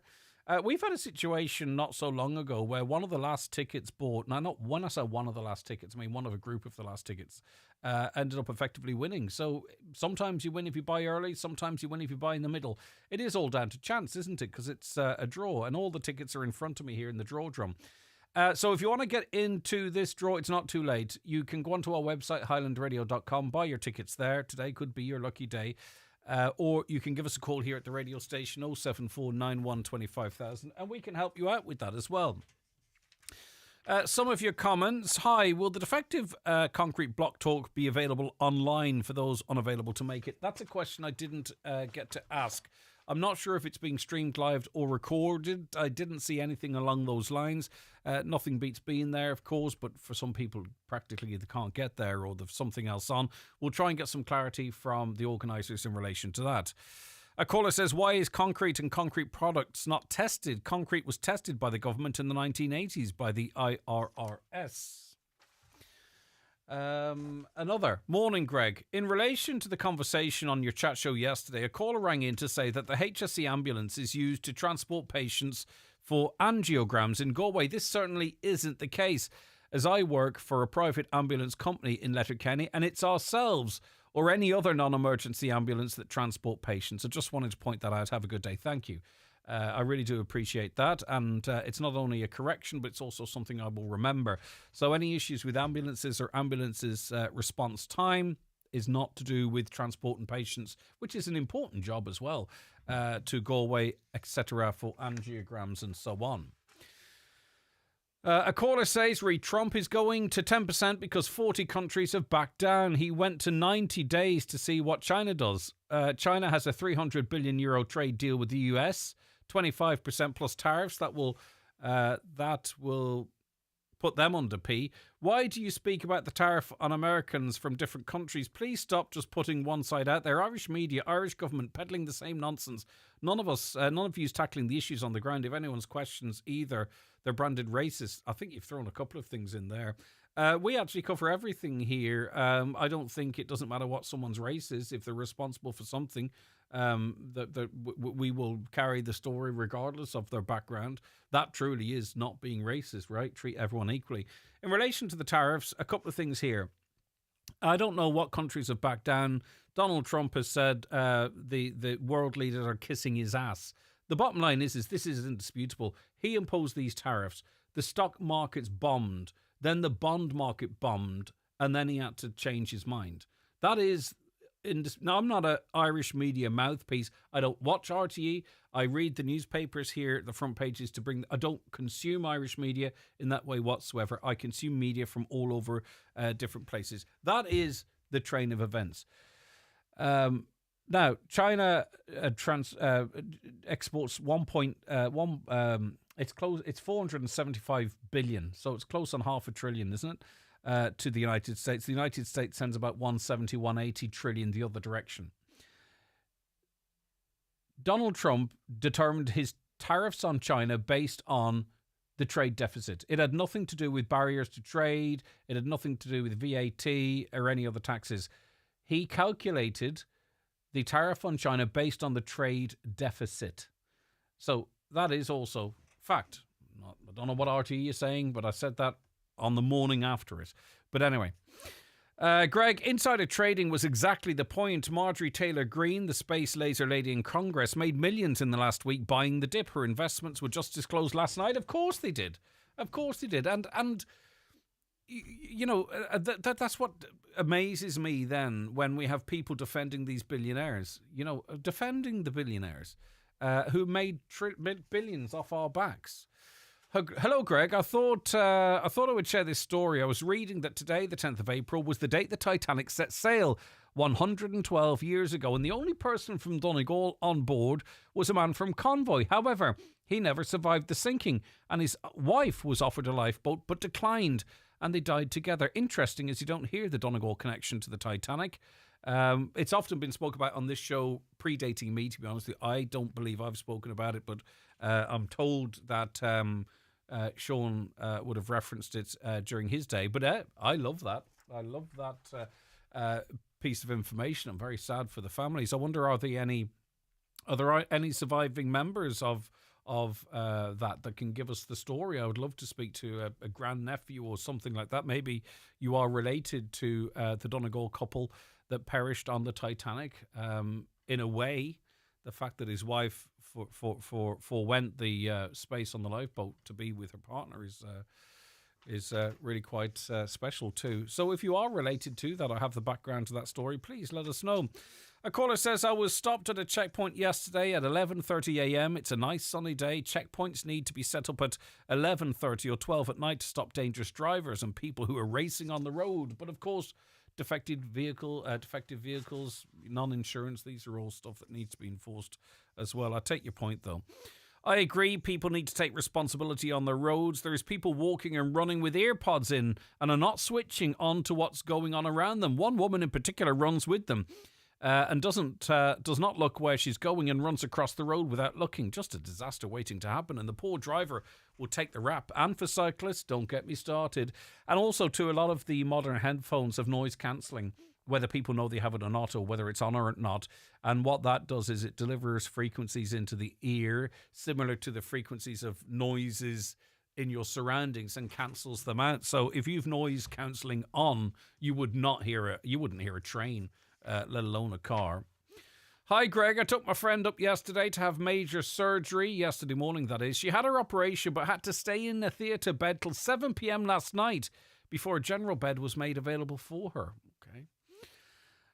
As I said before to you, Greg, when it takes a week to get an appointment from your GP and Now Doc says they're busy, try your own doctor in the morning. That's why people are going to the ED. And I take your point, and I hope you don't feel I was dismissive of that.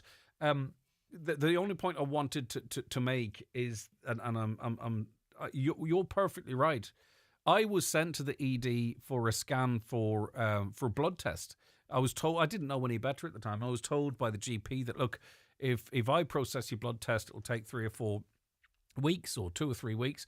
I'll give you a letter. You can go up and get your blood tests done now. And I went up and that's what I did. But I was up there occupying a seat.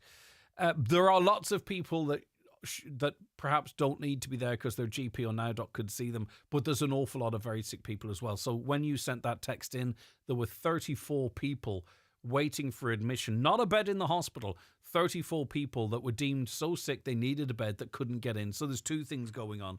And if you had a fully resourced GP service, it wouldn't necessarily alleviate those 34 people needing that bed, if that makes sense. A caller says, I think if GPs did a bit more, there wouldn't be as much pressure on the ED. Surgery should be open full time like before the pandemic. Some people have to wait a week to see a GP. Some people have to wait in their cars before they're even let into the surgery. Last one before the break. My son was waiting to be transferred to Crumlin's Children's Hospital via ambulance. There was no one available to take him. I saw 9 ambulance men sitting down in the canteen. I knew one of the drivers and told him that I needed to go to Crumlin. He told me that the next ambulance on the rota was a private ambulance that was travelling from Galway. By the time we got to Dublin, my son's doctor was away and we saw the doctor on duty. What is the situation with private ambulances? Do they take priority? Can this be clarified? It's not a priority thing. It's and we got the comment from a caller a little earlier on. The likes of that transfer, private ambulances are employed to do that. And the emergency response and other stuff is done by the ambulances that you'll see down at the ED or out and about on the roads. So that hopefully explains that. And by coincidence, we sort of had that question and then the clarity from a private ambulance employee coming in at the same time. But I'd be a big fan of getting information out there to the public. If I owned a private ambulance company, coming on the radio and saying, well, this is the work that we do. This is the work that we don't do, and so on and so forth. I think information is power. Okay, good luck if you're playing the bingo today. It's jackpot day today. It's still a huge jackpot, even though the jackpot was won last Thursday. Let's see the numbers and what's up for grabs.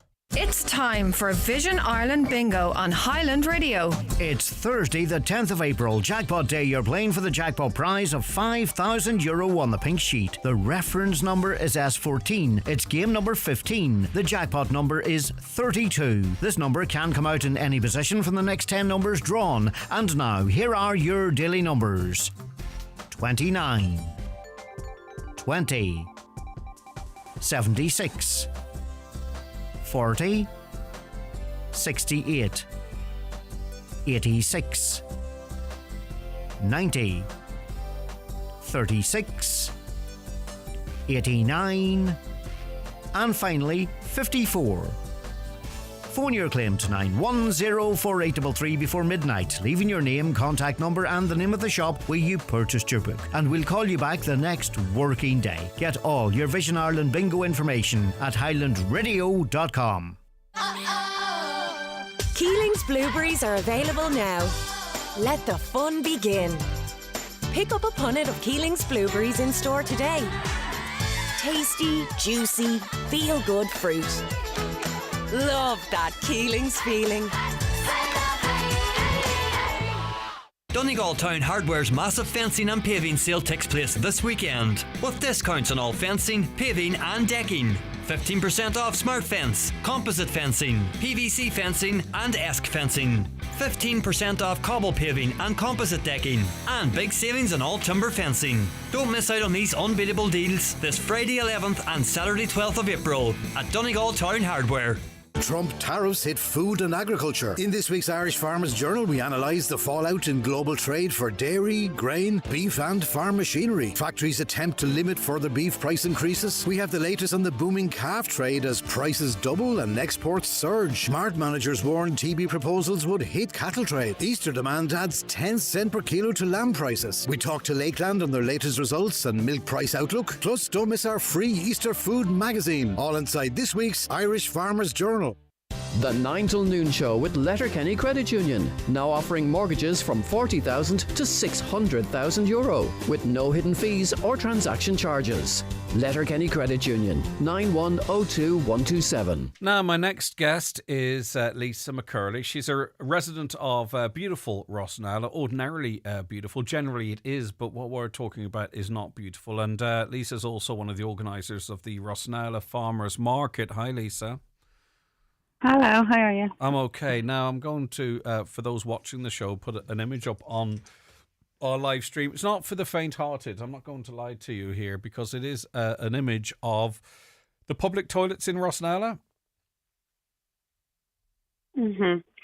Yeah, so the public toilets have come back on the news again. A kind of, I suppose, an annual occurrence for, that's the kind of the talk around Rossnala this morning, is that it's no surprise. Sun comes out, the toilets are back in the news. I think probably about this time last year, Greg, you had one of the local businesses on who had launched a petition to do something about the toilets in Rossnala. So this is an ongoing occurrence to try and solve the issue. And it's an ongoing occurrence not just in Rossnala, but right across the county and throughout the country. But I suppose for people in Rossnala and business owners in Rossnala, it's a very frustrating image to be depicted of Rossnala. People in Rossnala love Rossnala, have a huge sense of place and pride in the place. Rossnala is beautiful. Our permanent tourists, or tourists that come on day trips, they come to the place and they love the place. And what this issue is, it's a failure to properly get to grips with this public infrastructure issue. Yeah, can I just say one thing as well, as you outlined about Rossnala? The thing, if I went there with my son and he needed to go to the toilet, or any of us needed to go to the toilet, and you went in and witnessed what animals wouldn't do, really, that would be your abiding memory. That would be your takeaway, because it's so shocking, right, that's what would stick in your head, not, you know, the beautiful beach, the beautiful dunes, the lovely sea. It would be that image of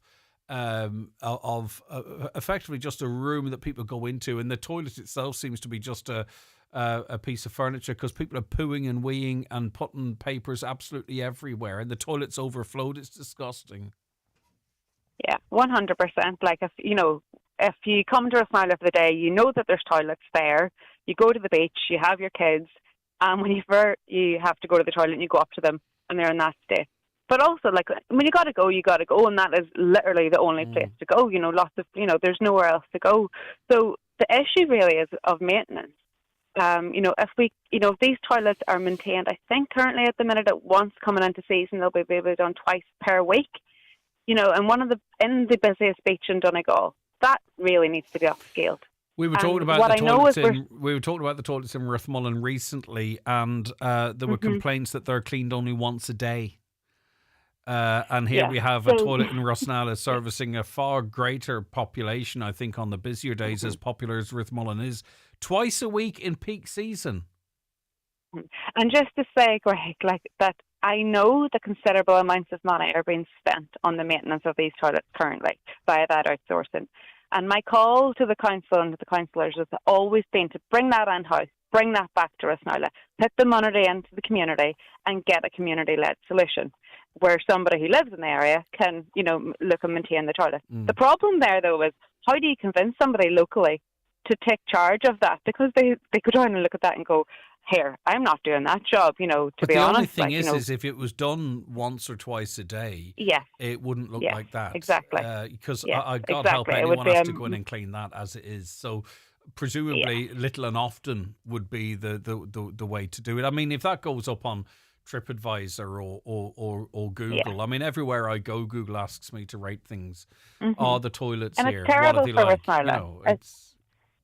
It's terrible for local businesses in Rosnala. It's terrible for people from Rosnala. It is an issue right across that we just haven't got to grips with and addressed properly in a fundamental way. It comes up, on an annual basis when the sun comes out, but this needs a coherent action plan to get to a solution. Yeah, and we do have an issue with maintenance here. I've seen bins being removed because it's too bothersome to empty them. Do you know what I mean? In popular areas, they get really full very quickly, and then it creates more of a problem than there being no bin there at all. And sometimes in terms of services like public toilets or what have you, it's not about the provision of them or putting them in, or even sort of the general maintenance of them. It's down to the day-to-day maintenance. We don't seem to have a maintenance program to match the facilities.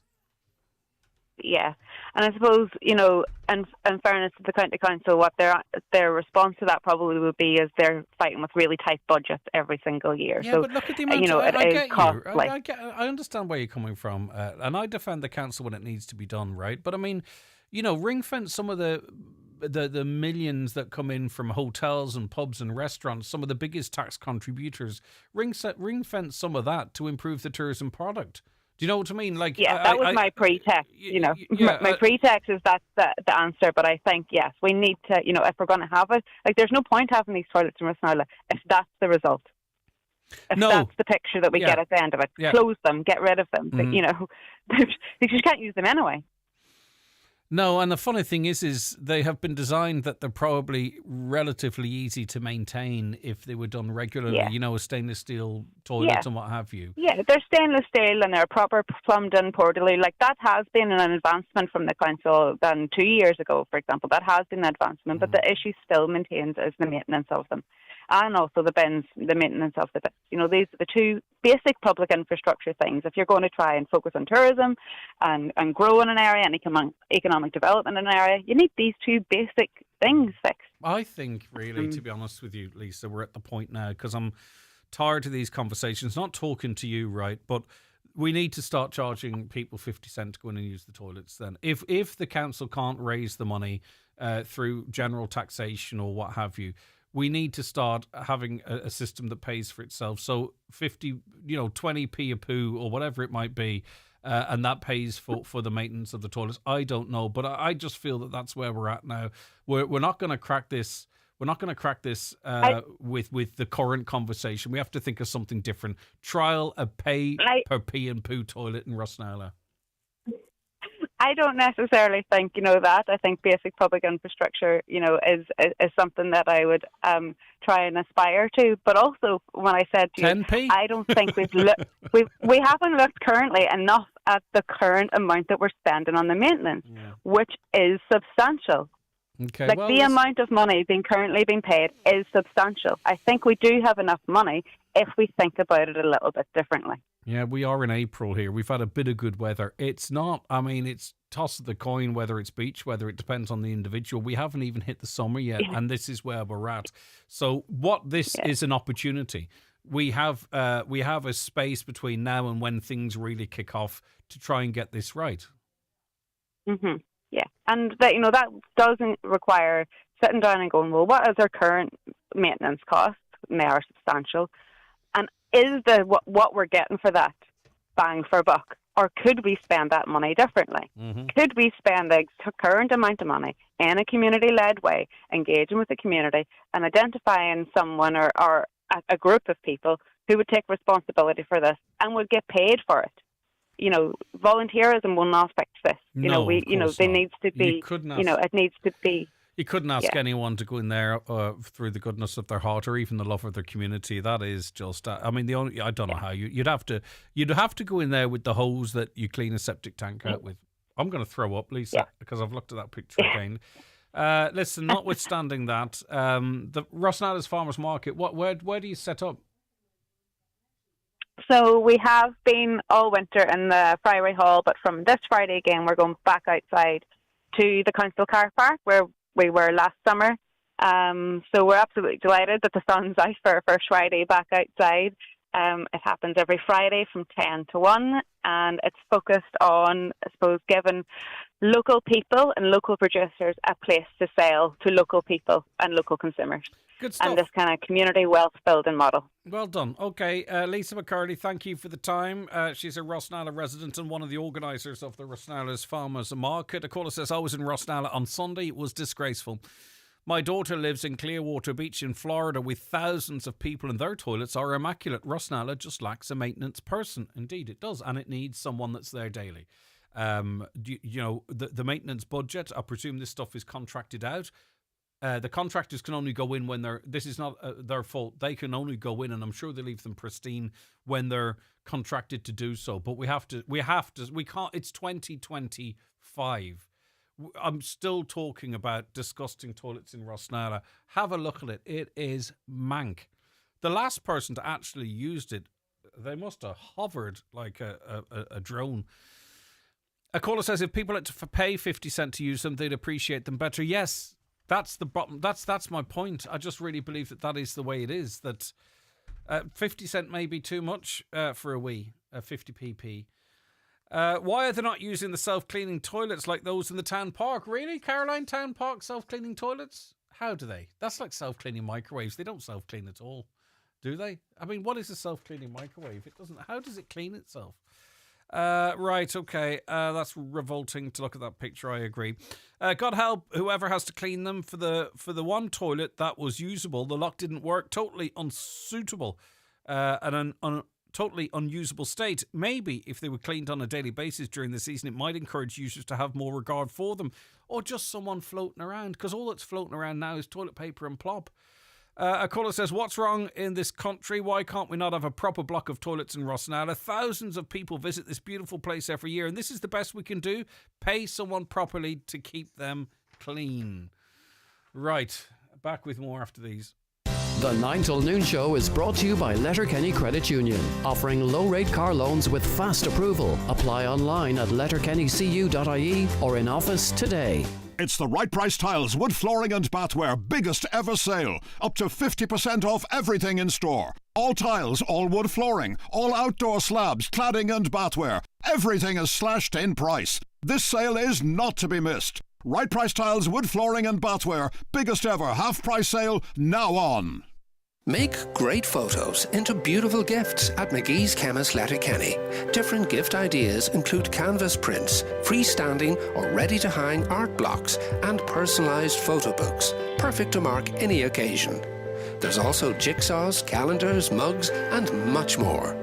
For details, visit mcgees.ie. Turn your favourite moments into something truly special with McGee's Chemist Letterkenny.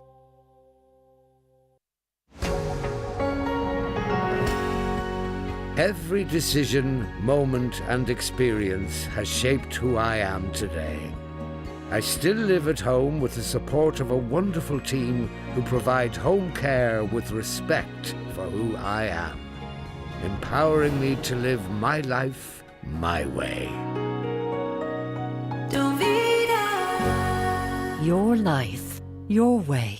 Visit dovida.ie. Irish Pressings, based in Gidor, are celebrating 20 years of engineering excellence as a global leader in component design, manufacturing, machining and prototyping to globally recognised brands across the automotive, marine, electrical and many other industries. Irish Pressings' impact reaches far beyond Ireland's shores. To celebrate, the 9 till noon show will be live from Irish Pressings this Friday morning. So tune in to find out what makes Irish Pressings a powerhouse on the global stage. It's, I suppose, not completely unrelated because the toilets we were just talking about in Rosnella, and, you know, they're not very accessible. They're not accessible for anyone, and they're perhaps not generally accessible for people with additional needs. But an awful lot about, you know, getting out and about, tourism sector and what have you, in this country is not really very friendly in terms of inclusion. Marianne Mesber is co-founder of Inclusion by Design and joins us on the programme now. Hi, Marianne. Hi, Greg. Thank you so much for having me. It's good to have you on the programme. Right, new research has revealed that Irish families with additional needs are being left behind by the tourism industry. In what way? So we interviewed 70 families and we got great insights from them, I suppose, about the challenges they face when trying to go on holiday or access hospitality settings. So I suppose the major finding we had was 80% of families don't really feel comfortable traveling. They travel rarely. And the reasons given were barriers, accessibility barriers. So we found the unpredictability of new environments, very noisy, stimulating environments without any sort of quiet areas were a huge difficulty for families. And as well as that, lack of staff awareness or training in how to support families with additional needs when visiting their venues. So is it a case to, firstly, for the majority then, clearly it's not worth the hassle, if it could just break it down into layman's terms, it would seem, but also absolutely, if you do venture out, those that do, you really have to plan it, don't you? Whether it be accessible toilets, truly accessible toilets, or different services delivered in a different way for someone with different types of needs. You know, if they do undertake a trip or a short staycation or whatever it might be, it takes a lot of planning. It's not just hopping in the car and away you go. It really does, Greg. And I hope you don't mind. If it's okay, I might read a couple of quotes because I just think it's so important to get people's insight. So one of the parents we were speaking to, they said, we would love to travel more, but the stress of managing unexpected situations in unfamiliar places just outweighs the benefits. We need to know that there's appropriate supports available. And what we found was hospitality venues and tourism, the tourism sector, they are aware that changes need to be made and they are slowly making positive changes, but communicating that to families is poor. So if families, oftentimes, if there is supports and quiet areas available in a hotel, that hasn't been communicated to them beforehand. So it's very hard for them to plan. And it's one of these things, and I've had conversations with people in the past too, often where you go and someone gets it really right, it's because the manager or owners maybe have family members with additional needs. Do you know what I mean? True. It's when they have knowledge of what it's like, often you find that their services are the most adapted and broadly friendly and well publicised. Absolutely, Greg. That's something we found ourselves working with various businesses. And I suppose there's so many supports available for businesses now to make those changes. There's lots of training available, so staff can become more aware and skilled in how to deliver good customer service for these families. So I would really encourage businesses to have a look at those supports available in the Work and Access grant. They can also contact ourselves, and there's lots of free resources available for them to educate themselves and their staff. We'll talk about what sort of in a moment, you know, what's in existence and what could be done in relation to that. But I'm just wondering, in terms of planning, you know, Are planning guidelines, and not just guidelines, actually planning measures that need to be followed, are they inclusive at the moment? So in other words, if I'm buying a hotel, is there a recommendation from planning that I might have a sensory room? Is there a recommendation of a basic minimum number of fully accessible toilets, for an example, or indeed in public buildings, not just in private enterprise? So in whatever we're trying to get right that exists now, I just wonder, are we planning in a way that's more inclusive? I believe there is change starting to happen. So there is an Accessibility Act coming into enactment in June. So that's for the whole of Europe. And that is to make websites, transport services more accessible. And there's distinct guidelines around that. There's also now an initiative from Fáilte Ireland to progress accessible tourism in Ireland. And I suppose that's what led us to do this research. So we can get, I suppose, parents' input to guide the changes that we're recommending for businesses. Yeah. Now, listen, hotels that are 100% capacity all year round in Dublin, say, for an example, maybe they're doing great, or maybe they'll be the slowest to move but there is opportunities here, I think, for venues, hotels, whatever it might be, tourist accommodation around the country, to sort of say, right, there's an opportunity here. There are many, many families who are struggling to find a place that they can bring the entire family and have that inclusive experience. So, there's opportunity here. It's not just necessarily, here's another box I have to tick. Some might have that attitude. There's real opportunities, I think. Yeah. Yeah, there really is. 1 in 7 people in Ireland have a disability, and of those, 80% is a hidden disability.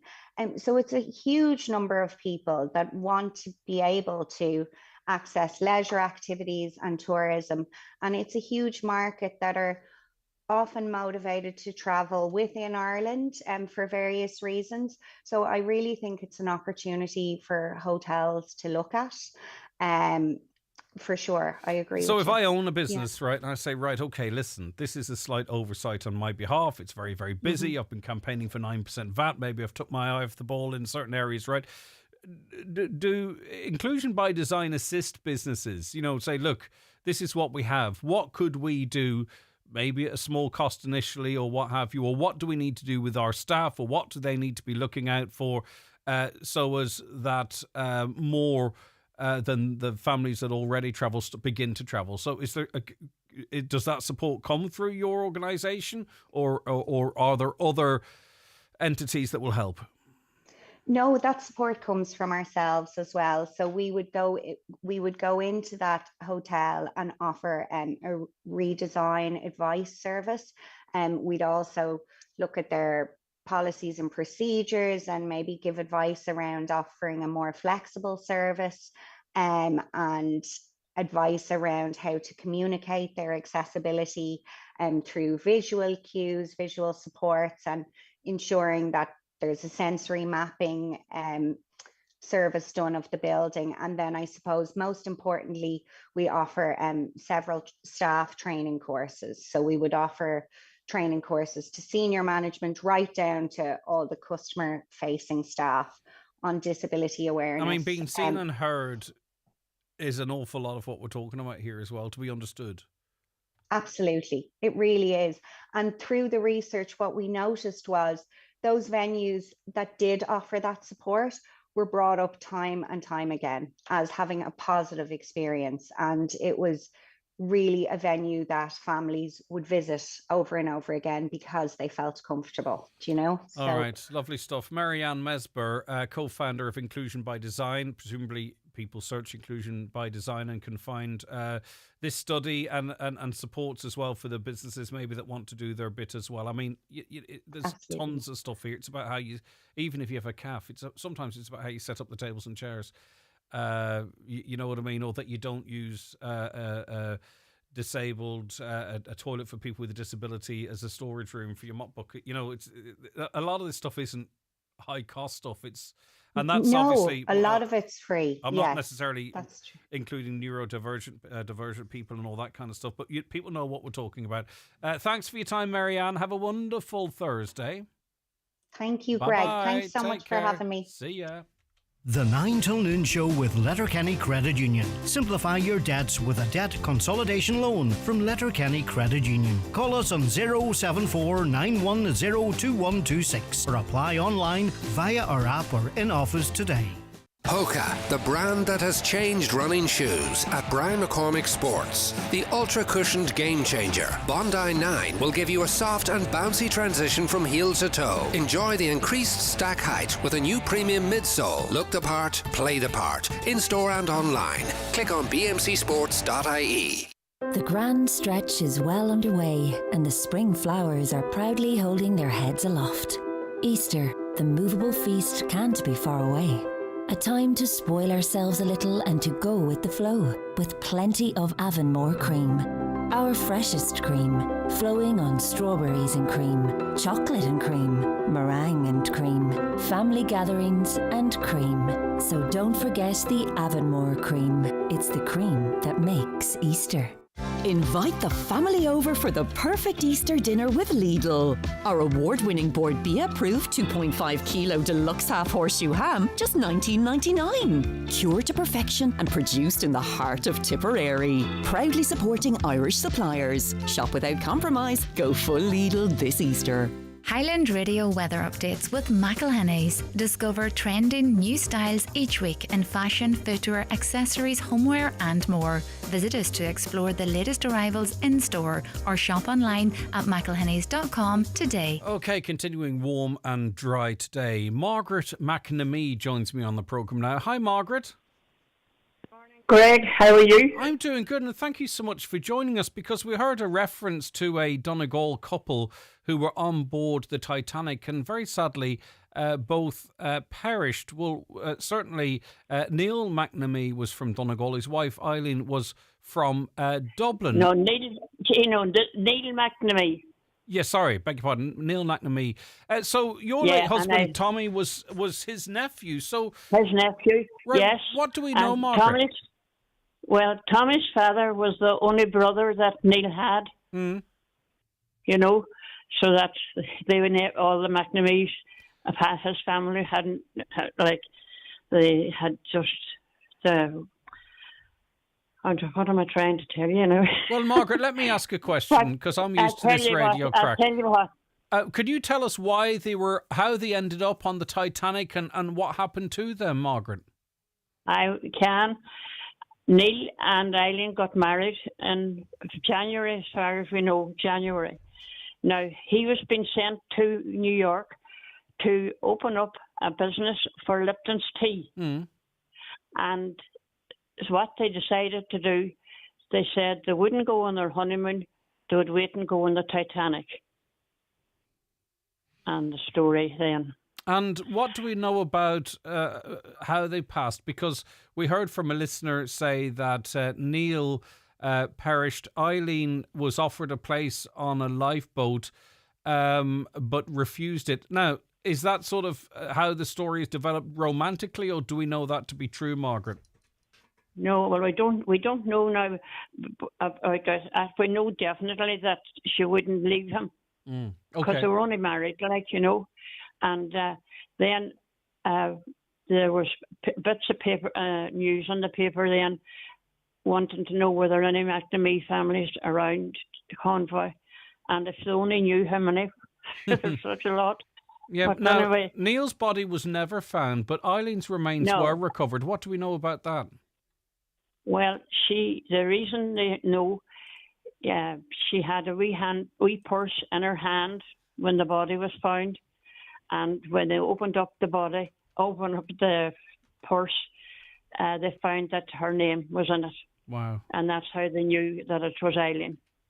Unbelievable. So we have to presume at some point she was offered, women and children first. We have to presume that at some point she was offered a place, but didn't take it. Yeah. But there was another couple. There was another family on, right? Whom I've met one of them, and she was from Salisbury over in England. She was coming to Salisbury over in England, and they wanted people wanted to come and meet her because she was coming to plant a tree in Neil's memory. That was about years ago there. So anyway, we all went, there's 13 of us went over and we met her, and she planted the tree, and then there's a lovely seat, the same, you know, in Neil's memory. And seemingly over the years, they were cutting pieces off it, so they were putting up a new one. And so anyway, we brought Neil, or Malvina Dean, over a lovely Donegal vase, and she wrote to me twice.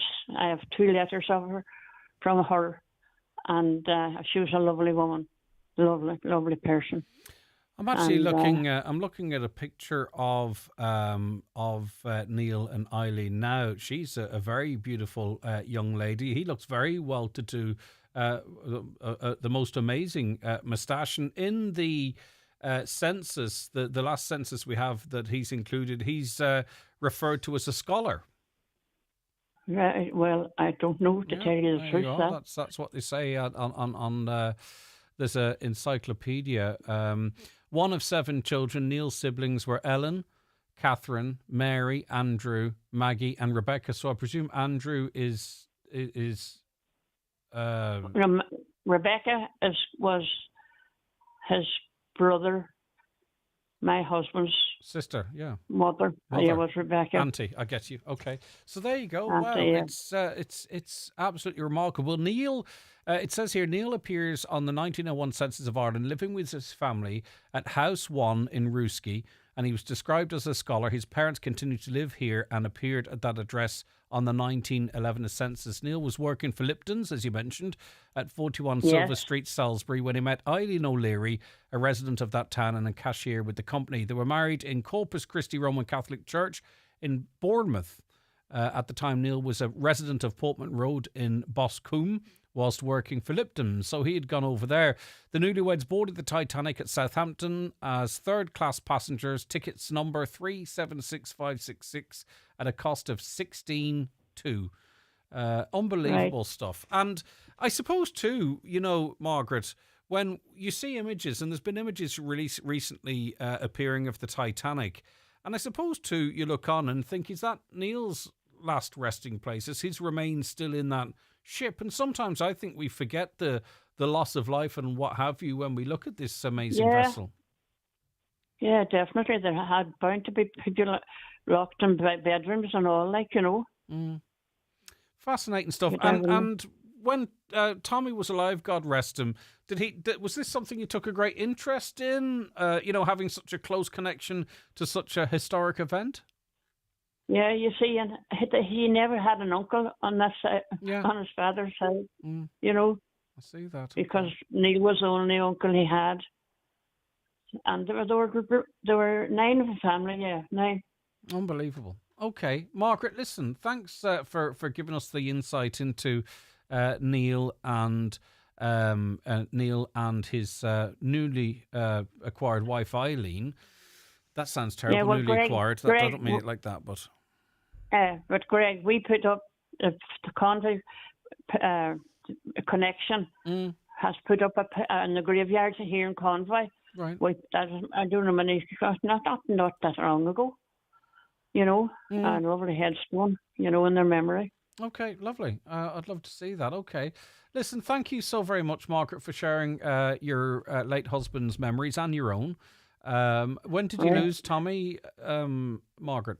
33 years ago. Oh, wow. Okay. Yeah. Right. A long time ago. He was only 62. Yeah. You know. Okay. So, listen, thank you very much. Go ahead, Margaret. What did you want to say there? You're from the Gap? Through the Gap? Through the Gap, Lahey. And I'm from Donegal town. There you go. Very good. What's your maiden name, Margaret? I was Hannah, Margaret Hannah. Are you connected to the Hannah Hatch? Oh, right, okay. My father, Lord mercy him. Yeah. Right, okay. So would John Hannah be a brother, no? Or... Yeah, sure, John died too. I know. I was very fond of John. Yeah. He was a lovely, lovely man. Middling golfer. Oh, so you're John's sister. Okay, I'm John's sister. And your nieces are keeping things going. It's going from strength to strength. They're doing great work down there, Margaret. Well, John's daughter. Yes. If you ever met John's daughter, her and the brother are taking the business over now. Right, Margaret. Well, listen, it's lovely to speak to you. It's actually thanks for reminding me of John. My father worked with John Hannah an awful lot in the manufacturing of the waistcoats and the body warmers. Yeah. That's my dad. My dad did most of that stuff actually for many years for him. So they'd send. I did it as well, believe it or not, Margaret. I worked with Dad for a couple of years. You? Yep. So they'd send out the patch. They'd send out the patchwork, and then we'd make the waistcoats and body warmers and what have you from it. Absolutely nightmare to work with, as you can imagine, because tweed's so bloody stretchy and it's little squares sewn together and all. But I remember you'd get this pile of 200 of these squares sewn together, and you'd cut them out, and worked for years at that. Worked for 2 years at that with my dad and my mum. She used to put believe it or not, Margaret, my mother used to put in the majority of the buttonholes by hand. Oh. By hand. Right. Yeah. She would sit there and put them in by hand. So if someone now has one of those waistcoats or body warmers from maybe 15 or 20 years ago, it's likely that not only did I make them with Dad and Mum, but she actually put the buttonholes in by hand. Unbelievable, really, to watch her do it. Yeah. And the rate she used to do it. Do you know how my father started the hats? No. No. Well, there's an American who went over to around Christmas time. Yes. And he asked, "Could you make me a hat?" And Daddy says, "I don't make hats. I just do suits and And he says, "But if you give me a hat off your head, and go on away you go and come back. I'll tell you."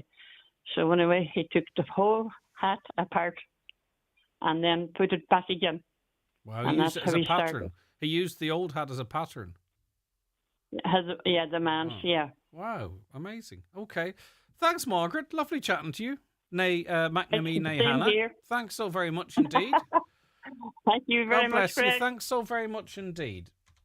The 9 till noon show is brought to you by Letterkenny Credit Union. Digital loans now available. Apply online or via our app today and get your loan transferred directly to your current account.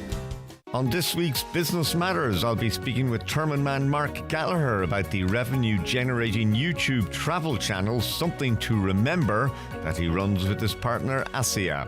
So join me, Chris Ashmore, for Business Matters after the 6 o'clock news on Sunday. Business Matters on Highland Radio is brought to you by Local Enterprise Office Donegal. If you have an idea to start or grow your business within Donegal, contact the Local Enterprise Office to find out more about the supports available for businesses. See localenterprise.ie/Donegal. This Easter at Screwfix, save over €25 on the Titan self-propelled petrol mower, now just $219.95. Plus save over €35 on the Turbo Gold Wood Screw Trade Pack, now just $24.95. For more Easter deals, shop online and in-store today. Hurry, deals must end 21st of April. Subject to availability. See screwfix.ie for full T's and C's. This spring, give your home an instant glow-up with Hillary's. Right now in our spring sale, save up to 40% off hundreds of made-to-measure styles. But wait, there's more. For a limited time only, get an extra 10% off everything. Blinds, curtains, shutters, even products already in the sale. Hurry, this flash event ends 17th of April. And remember, with Hillary's, measuring and fitting is always included. Book your free home appointment now at hillarys.ie. Hillary's, transforming homes across Ireland for over 40 years. Conditions apply. Tina Turner. That is mad. Want to show someone that you think they are simply the best? Or do you have a proud Mary you want to spoil? West End mega hit Tina, the Tina Turner musical, is coming to Bordgash Energy Theatre, Dublin as part of its first ever Ireland tour. Join Highland Radio on Friday the 6th of June for an unforgettable trip. Set to a soundtrack of Tina's greatest hits, this inspirational and exhilarating story celebrates the life of the Queen of Rock and Roll. Trip includes luxury coach travel, overnight stay at the 4-star City North Hotel on a bed and breakfast basis, and ticket to the show. Contact us today on 9125,000 or check out the outlet on highlandradio.com to book your place now.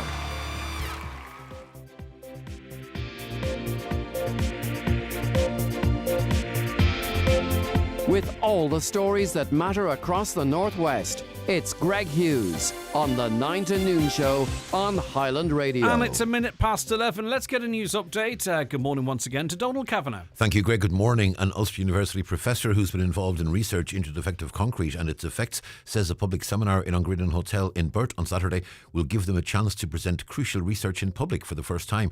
The NSAI has begun a consultation on replacement draft IS 465 standards, which govern the redress scheme, which is currently under scrutiny. Professor Paul Dunlap told the 9 to Noon Show today they've been working with the NSAI for a long time, but this is the first time they've been able to go public with much of their findings.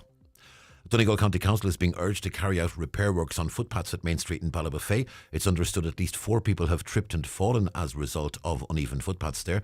Councillor Gary Doherty raised the issue at a recent MD meeting. He says the loose pavement is a particular risk to those with limited mobility. Hundreds of people were caught speeding on the country's roads over the past 24 hours. It follows the latest joint operation between Gardaí and the RSA as part of National Slowdown Day. There's a proposal for a shift to open access to third-level education. People Before Profit TD Paul Murphy is calling for the scrapping of the CAO points system. He claims the Leaving Cert is not a good indication of people's future career abilities. Deputy Murphy says the situation this year is further proof that the current system is unfair. And repairs to a burst water main may cause supply disruptions to Burnfoot and surrounding areas in South Inishowen today. Works scheduled to take place until 4:30 this afternoon. They're the headlines. Back with news headlines again at 12 noon. Thank you very much indeed, Donald. Tomorrow morning at 9 o'clock. It's business as usual on the show, with the one exception. We're going to be out and about. We're down at Irish Pressings as they celebrate 20 years in Guidor. Looking forward to hearing more about the business. At 9 a.m, by the way, there is a tour of the plant for invitees. They'll know if they're going. 9 till 12, of course, it's the live broadcast of the 9 till Noon Show. Caroline can get hangry. Apparently there's a buffet breakfast down there. This is for those that are invited, and we're there, which is great. And that's all from 9 o'clock here at the 9 till Noon Show tomorrow. Jenny loves spring. Sun on her face and a crisp, cold, specially selected kombucha from Aldi in her hand. It's picnic time. Uh-oh, wasps. Usually she'd freak out, but all the specially selected olives, relish and Gortnamona Irish goat's cheese have her feeling so at one with nature. She's thinking maybe wasps are just misunderstood. Now nothing can stop her enjoying picnic season. Not even that. Good food, good mood from Aldi. The county's #1 talk show, the 9 till Noon Show on Highland Radio. Okay, we were talking about the toilets down in Rosnala and the state of them. A caller says, though, that the self-cleaning toilet in Letterkenny Park has been closed for over a year now and has been replaced by 2 Portaloos festival toilets that if you use, you will think you are at the last day of the Electric Picnic Festival. Okay, I think with some further research, I think the self-cleaning toilets, they washed the floor. Obviously, that I don't know what it would do about the toilet itself. So that example is, I wonder why they're no longer in use. A caller says there appears to be an issue with toilet maintenance in this country. I know of several towns and villages where toilets were installed but eventually had to be closed again because nobody maintained them. It's the responsibility of the local council. They should hang their heads in shame and wake up to the damage they're doing to the image the tourists take away with them when they leave our beautiful county. But maybe it's time for some sort of a pilot project, that may be there is going to be a fund, a maintenance fund, perhaps maybe employing more people in the local community. I believe that's what's done in Rathmullen. Correct me if I'm wrong. Is it working well? And could that be employed in the likes of Rosnala? It really just is the thing that people take away with them. Toilets. It's like that for me in a bar or a pub. If I go into a pub, and it could be the loveliest pub in the world, but if the toilet's nasty, it's the first thing you say when you come out, and perhaps the one thing you remember down the line. And it's the same with our wonderful natural amenities. We just need other amenities to match them. The state of the public toilets is more the fault of users. We are a filthy lot, in my opinion. Yes, I get you, but we're not going to fix people. So we have to make it clean for those that are respectful. Why is the human being so dirty, asks another. Why would you leave a mess behind for someone else to clean? I see it at work too. too lazy to wash your own cup and spoon. The strange thing is that the dirtiest of people are to the cleanest in their own homes. Did Caroline send that one in? Because that's kind of like how she talks about us here. Right. We will get back to more of your comments coming in there. But I want to say good morning now to Joseph Mangan. You will know Joseph. He runs a very successful business. He joins us on the programme now. Joe, thanks very much for your time. I do appreciate it. Good morning, Greg. Thank you. And it's actually something that's, hopefully really positive, born of an unbelievable tragedy, because there was a recent road traffic collision in which two young men, Sean Martin McClafferty and Jamie Diver, were killed in a road traffic collision. Two others in that vehicle are continuing their recovery. And, I suppose when we're outside an area, Joseph, we can kind of maybe move on and forget at times the devastation that's there and that's left in a small, tight-knit local community. And that's what this initiative is about, recognising that. It is. And for those families, obviously, first and foremost, it never goes away and their lives are changed forever. But even for a lot of their friends, it's not natural for young people to have lost best friends at the age of 17 or even in their early 20s. So it's not something that we're ready to deal with at that stage. And even as individuals or even as a small community, here, like in Goodhart, we have a great little community, wonderful community spirit that unfortunately we've had too many of these tragedies. 6 years ago, we had the 4 young boys killed in a similar accident. A month previous to this one, we had the tragic loss of young Anya McMurray. Different circumstances, but a community that was united in grief again. And then Sean Martin and Jamie last month there. So you're finding that both young and old, it's just a difficult thing to comprehend and a difficult thing to deal with. And it's really difficult. It's really difficult for anyone of any age, but particularly young people. And you kind of talked of that.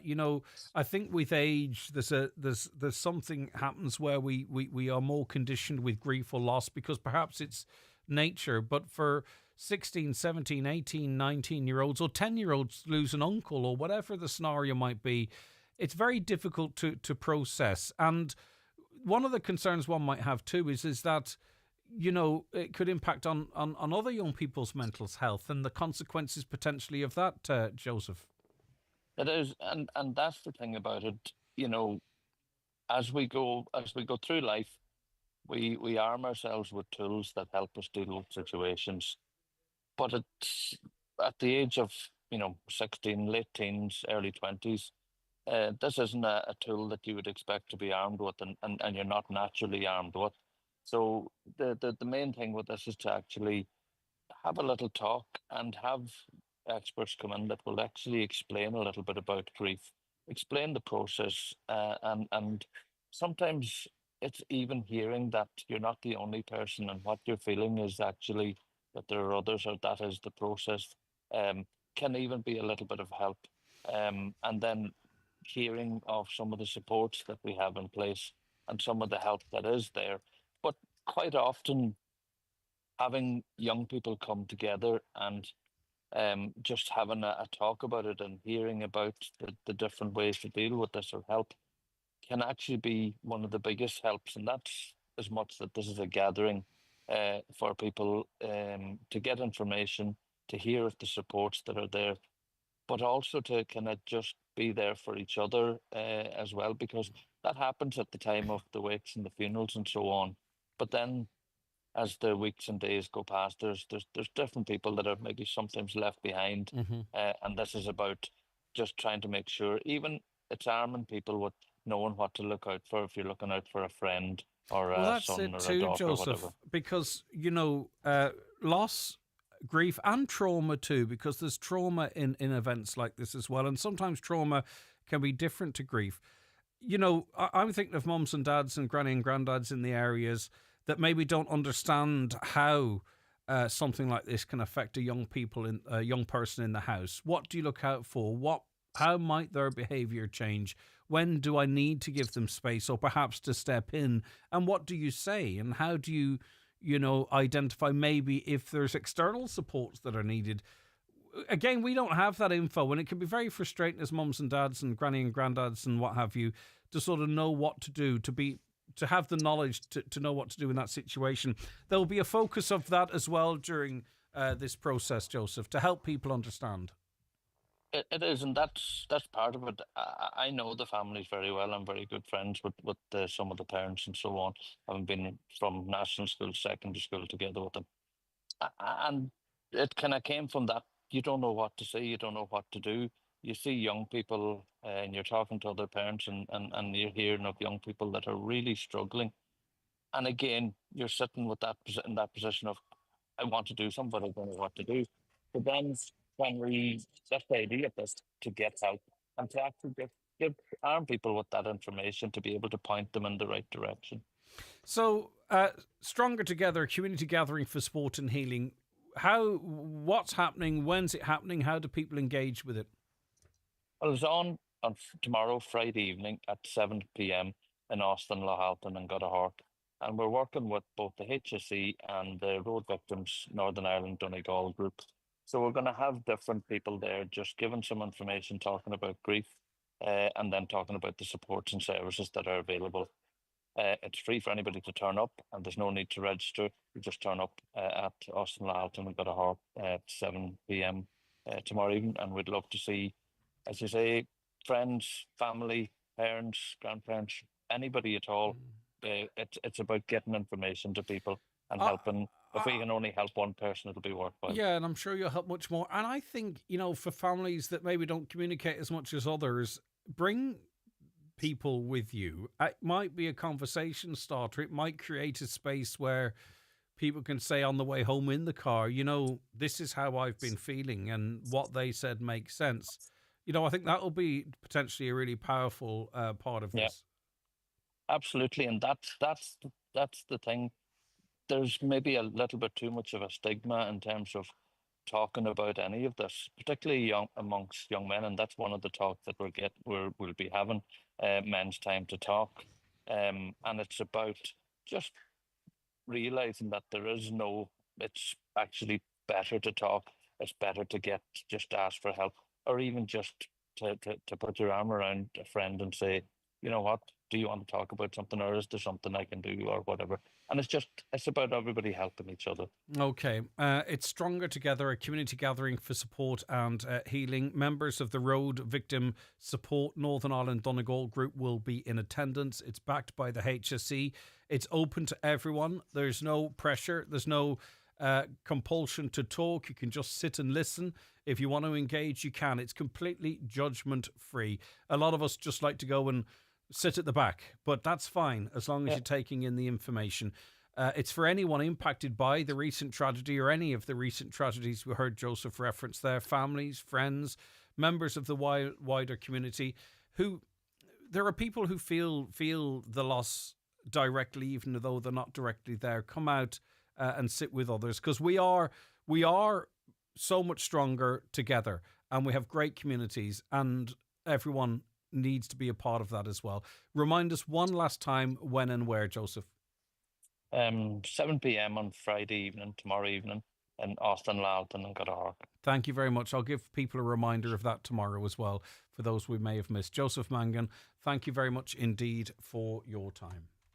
The county's #1 talk show, The 9 till Noon Show on Highland Radio. The 9 till Noon Show is brought to you by Letterkenny Credit Union, with monster loans available up to €60,000 for all occasions. Visit letterkennycu.ie. Celebrate Easter with a feast from Dunn Stores. Enjoy 20% off a great selection of wine and champagne, like Rapara Marlborough's Sauvignon Blanc and Packham and Lola Albarino. And save 20% on show-stopping Board Bia quality assured meats, like a 2.4 kilo sage and onion stuffed Irish chicken, or a succulent boned and rolled ham. Plus, you'll be a happy bunny when you save at the till with a 10 off 50 grocery voucher. Dunn Stores, always better value. Terms and conditions apply. Voucher can be used at next grocery shop. A €50 or more voucher excludes alcohol. Please drink sensibly. Indulge yourself with friends or a loved one at the Spa at Orchids at the Holyrood Hotel in Bundoran. A midweek or weekend spa break is the perfect way to escape from life for a while. Take a leisurely walk along the Atlantic coast. Enjoy a dip in our private pool, a plunge in our Canadian hot tub, and treatments of your choice before dining in one of the Holyrood Hotel's acclaimed restaurants. The Spa at Orchids. Book now at holyroodhotel.com. Stop everything! iMotors is bringing you the biggest used car event of the year. From Thursday, April 10th to Saturday, April 12th. We've got over 250 quality used cars. Every brand, every engine type, and a deal with your name on it. Buy any car and spin the wheel. You're guaranteed to win €500 or €1,000 off. Plus, every car comes with up to 12 months warranty. 3 days only. Get down to iMotors and drive away happy. iMotors. Fearless generation. Highland Radio Time Checks brought to you by EirGrid, the operator and developer of Ireland's electricity grid. EirGrid, powering up communities, powering up Ireland. The time is just approaching 17 minutes past 11. A caller says 20p a poo, Greg. That is outrageous. 5p a poo? I don't know. The bottom line is we're going to have to come up with something because what's happening at the moment isn't working. I'm not a fan of paying for poop or pee-pee for that matter, but seriously, something has to be done. A caller says simply have someone there permanently and have a charge that person could then keep the money simple. Toilet clean all the time, happens in Germany. The thing is I was thinking about this during the break when I read that comment. You need more than one person though, don't you? You need two people because if you had one person for a continuance of service, you probably have to have two, and that's a cost as well. I'm not sure how it might work, but maybe there is a community mechanism in there. I'm surprised no one has referenced community service at all at this point. Normally it does come in, but anyway. It's more than 30 years since I took my family to Rossonala. It was a Sunday, and the first thing we saw was a group of youths playing football on the beach. None of them were wearing any clothes. I left immediately, and my opinion of Rossonala has been tarnished ever since. I've no intention of returning. Merva and Fintra are much better. Well, I mean, they're not still there, and if they are, everything's going to be dangling around them 30 years on. Right, okay, I don't know what was going on there. We don't see too much of that, thankfully, if the truth be told. Okay, the local community hospitals all around Donegal are not allowed to do IV antibiotics or fluid, says a listener, which means patients have to go to hospital, and that takes up beds. Most patients over 70 need these on a regular basis for chest infections and dehydration. To do this in hospital they are in which saves so many beds. Now Doc is no longer doing stitches. This is meaning people have to go to ED. I'm not sure about that. I'm getting mixed messages about Now Doc and ED. And stitches. We could do much to ease the burden of ED, but it's not allowed. Things really need to change. There are that group of individuals who've been on this show a few times that visit people in their homes for the likes of IV antibiotics or fluids.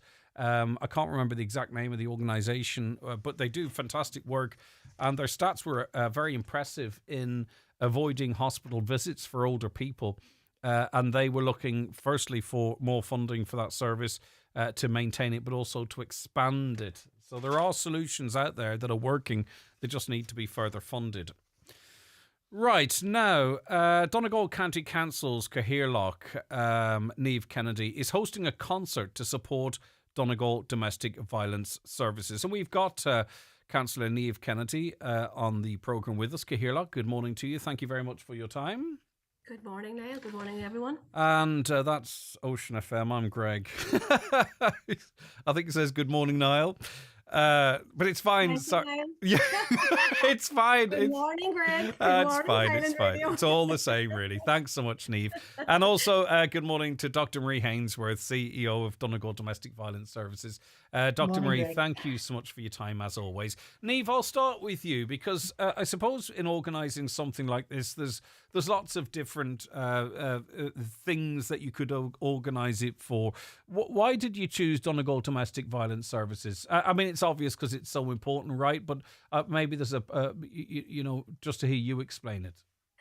Yeah, I think it's something that would be very close to my heart, and I would have had a lot of people over the years coming to me on a very private basis with issues surrounding domestic violence and indeed not only females, which is, you'd think, to be surprising, but it's not. And I suppose over the years, myself growing up, I could never tackle or handle bullying.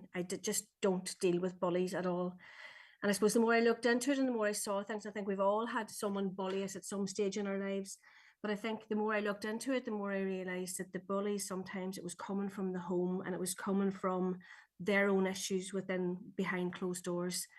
And that was then spread out into the community, which is an awful pity. But I think it's time that we need to highlight it and we need to say no to it, and we need to start, I suppose, taking the stigma out of it and allowing people to be able to stand up and say, no, enough is enough. And we cannot allow this happen anymore.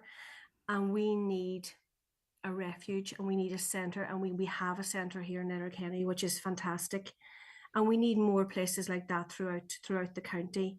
And I do know there are shelters and safe houses throughout the county, but perhaps at times not enough, and the pressure can come on. And I suppose in more recent years, we've seen so many violent deaths of women throughout the country.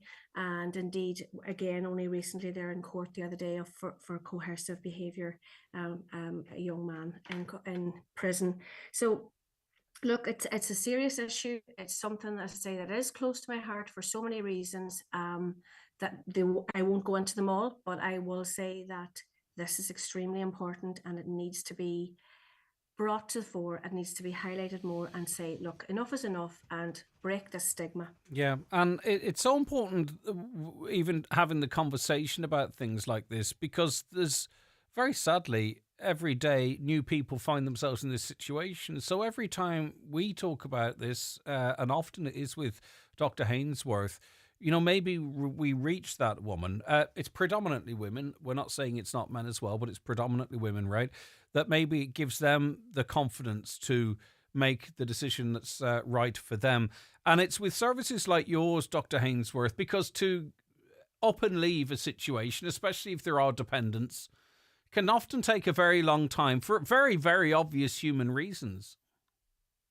Yeah, it can take a long time. And often we do need, as Niamh pointed out, dedicated spaces where people can go, where they can be safe, where they can go through the court process. And it is challenging. I mean, even in the first 2 months of this year, we had 13 different requests for accommodation, and we could only work with 2 of those families. Now, some of those were not accommodation requests that we followed through on. People found other alternatives, and people might have been offered accommodation and then declined it. But at the end of the day, that's still, you're still looking at 6 or 7 people a month coming to our service looking for accommodation. We have 11 units of accommodation available at the moment. They're all full. I have 2 other families waiting to come into accommodation if we could source it. And we also have some clients that would not be eligible to come into refuge because of issues such as substance use or, quite bad mental health issues. We do work a little bit with the psychiatric unit. But particularly with addiction, and that's an area that I'm trying to work with the council on, about looking at alternative accommodation that maybe the council could support, because women who are homeless are obviously extra vulnerable if you're putting them into a hostel that's mixed. And we've had a number of sexual assaults in this county in that situation. So that's a whole area of work that I think it would be great for the council and ourselves to work on collaboratively down the line. So yeah, thanks for Niamh for getting involved, and hopefully for raising awareness amongst the services as well. Yeah, that's a critical part of initiatives like this as well, isn't it, Marie? That it allows us to have that conversation, to highlight the gaps, to highlight the positive work that's being done as well. Because last year, 300 families were worked with that were impacted by domestic abuse. More than 60 families were given emergency accommodation through our services. Many people affected there, and by proximity as well. The number is great. Hopefully, those families are seeing a brighter future now.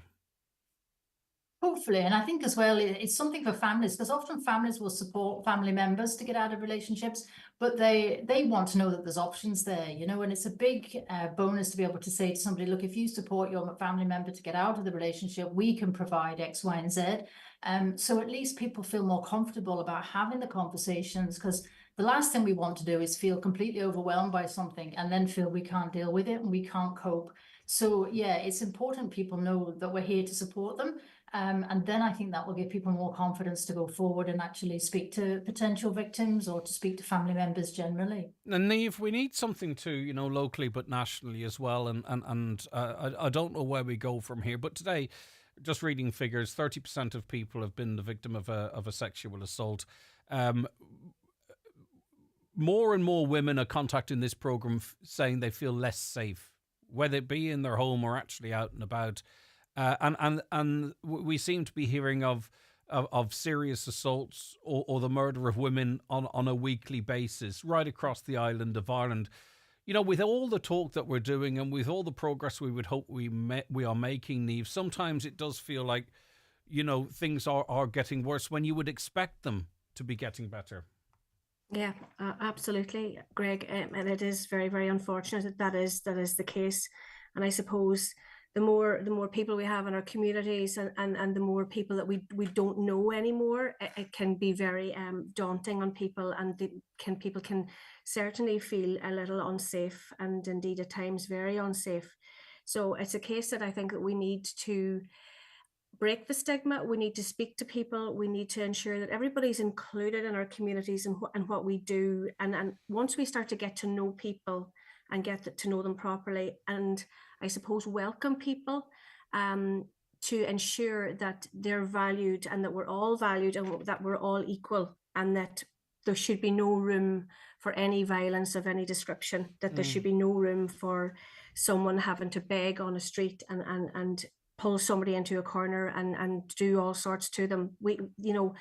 This has to stop. And I know in larger towns like Letterkenny, we've got a lot of people here now which are welcomed in some quarters and not in others. So, it's the fear of the unknown as well, and that fear that who are you going to meet around the corner on a dark night or through the park or whatever it might be.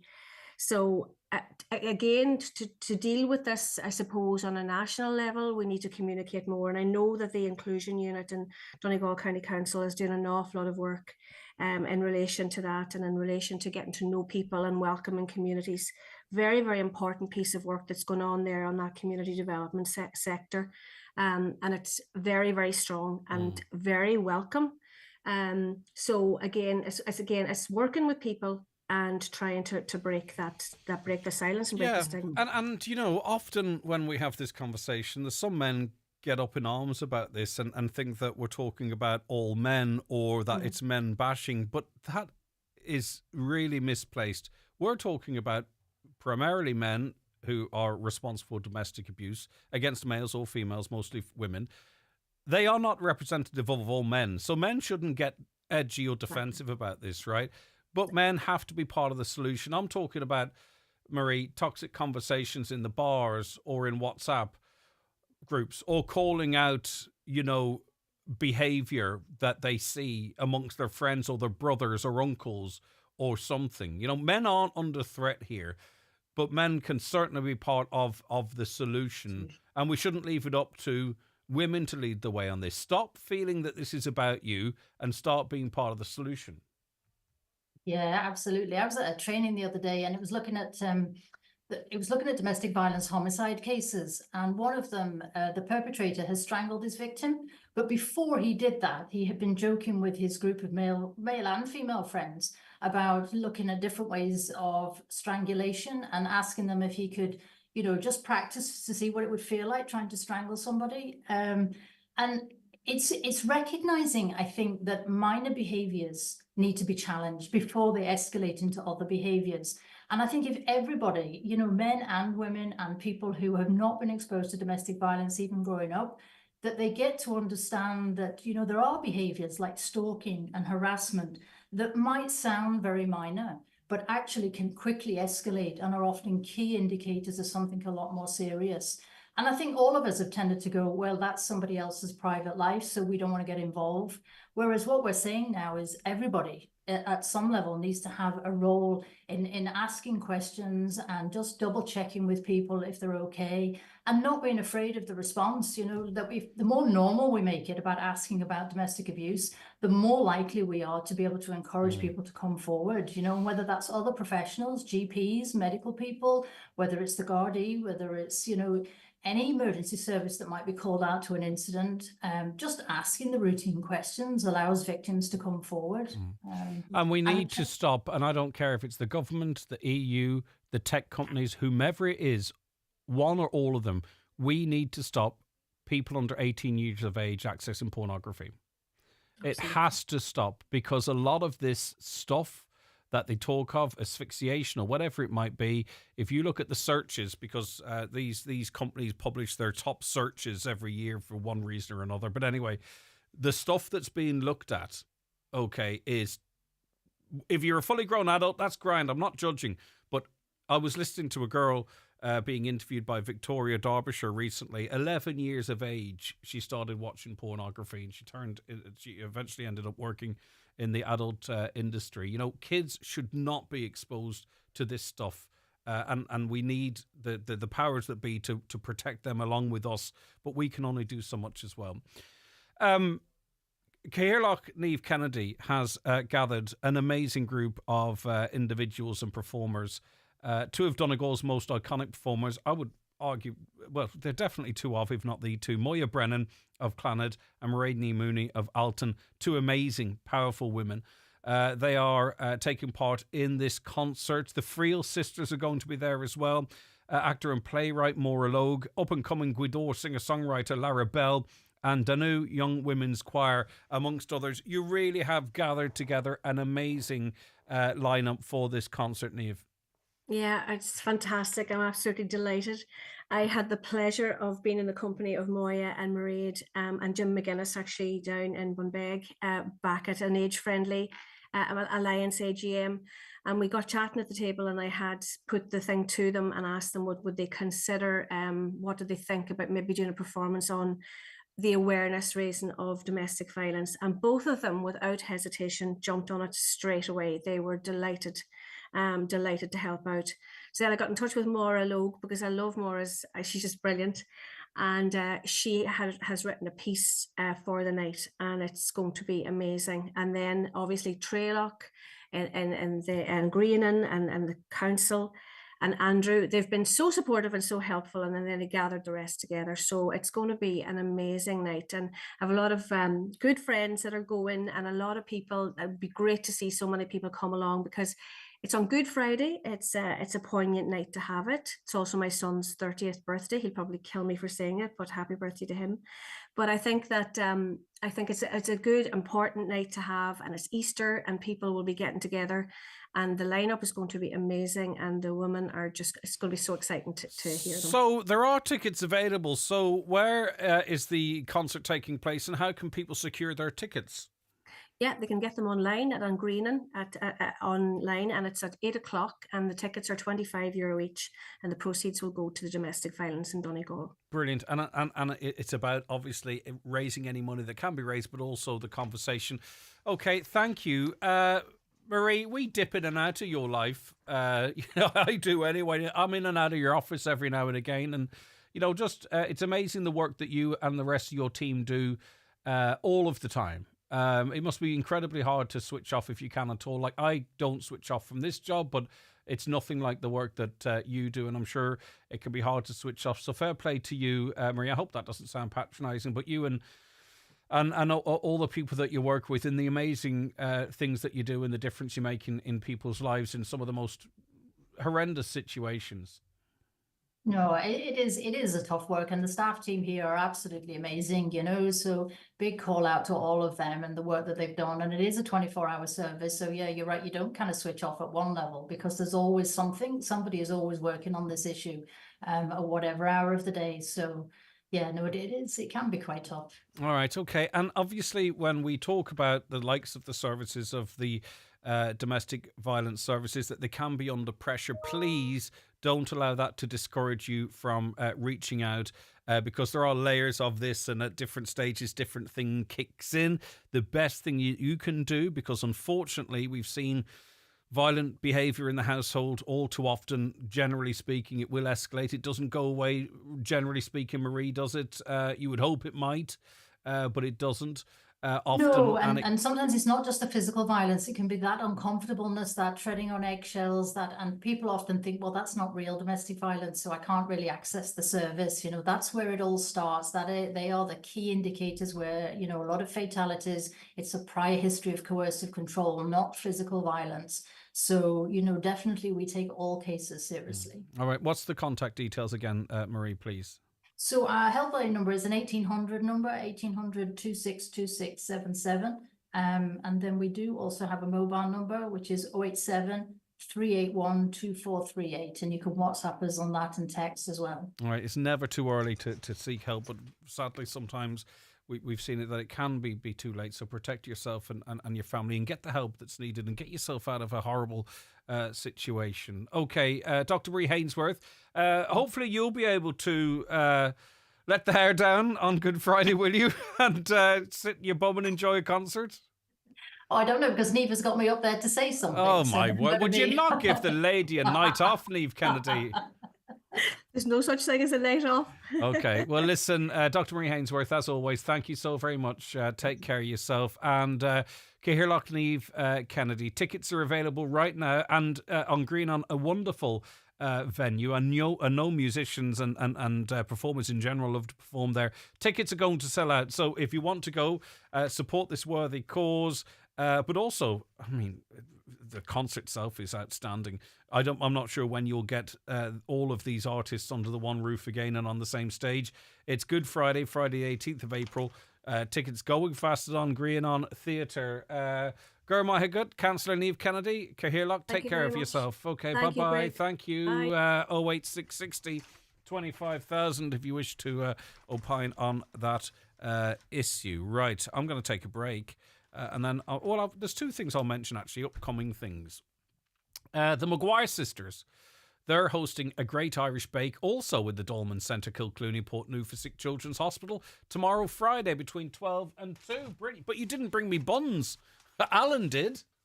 No, I'm only messing. Listen, that's fantastic. So that's tomorrow. I don't have Alan's sheet here. I just wanted to... Is Alan on Saturday? Alan's Bakes? Is it? No. It is Saturday. Between the same hours. Okay, so that's both in the same venue. Yep, it is. I can't produce and present at the same time. I really, I'm good, but I'm not. I'm going to get a slap. Maguire Sisters, fair play to you, hosting a Great Irish Bake, also in the Dolman Centre, Kilclooney, Portneuf for Sick Children. That's tomorrow, Friday, and I'll just double check when Alan's there. Is it an overlap or is it the next day? But I'll check that out and bring it back to you.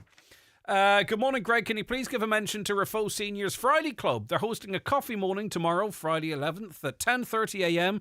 and runs to 1:30 p.m. It's in the Vault House, the Diamond Raffo. Homemade cakes, scones and treats. Everyone's welcome. It's all happening this weekend. Everyone's baking and raising money and awareness and funds and getting together and chatting to each other, etc., which is great. Watch the show live now on YouTube, Facebook and at highlandradio.com.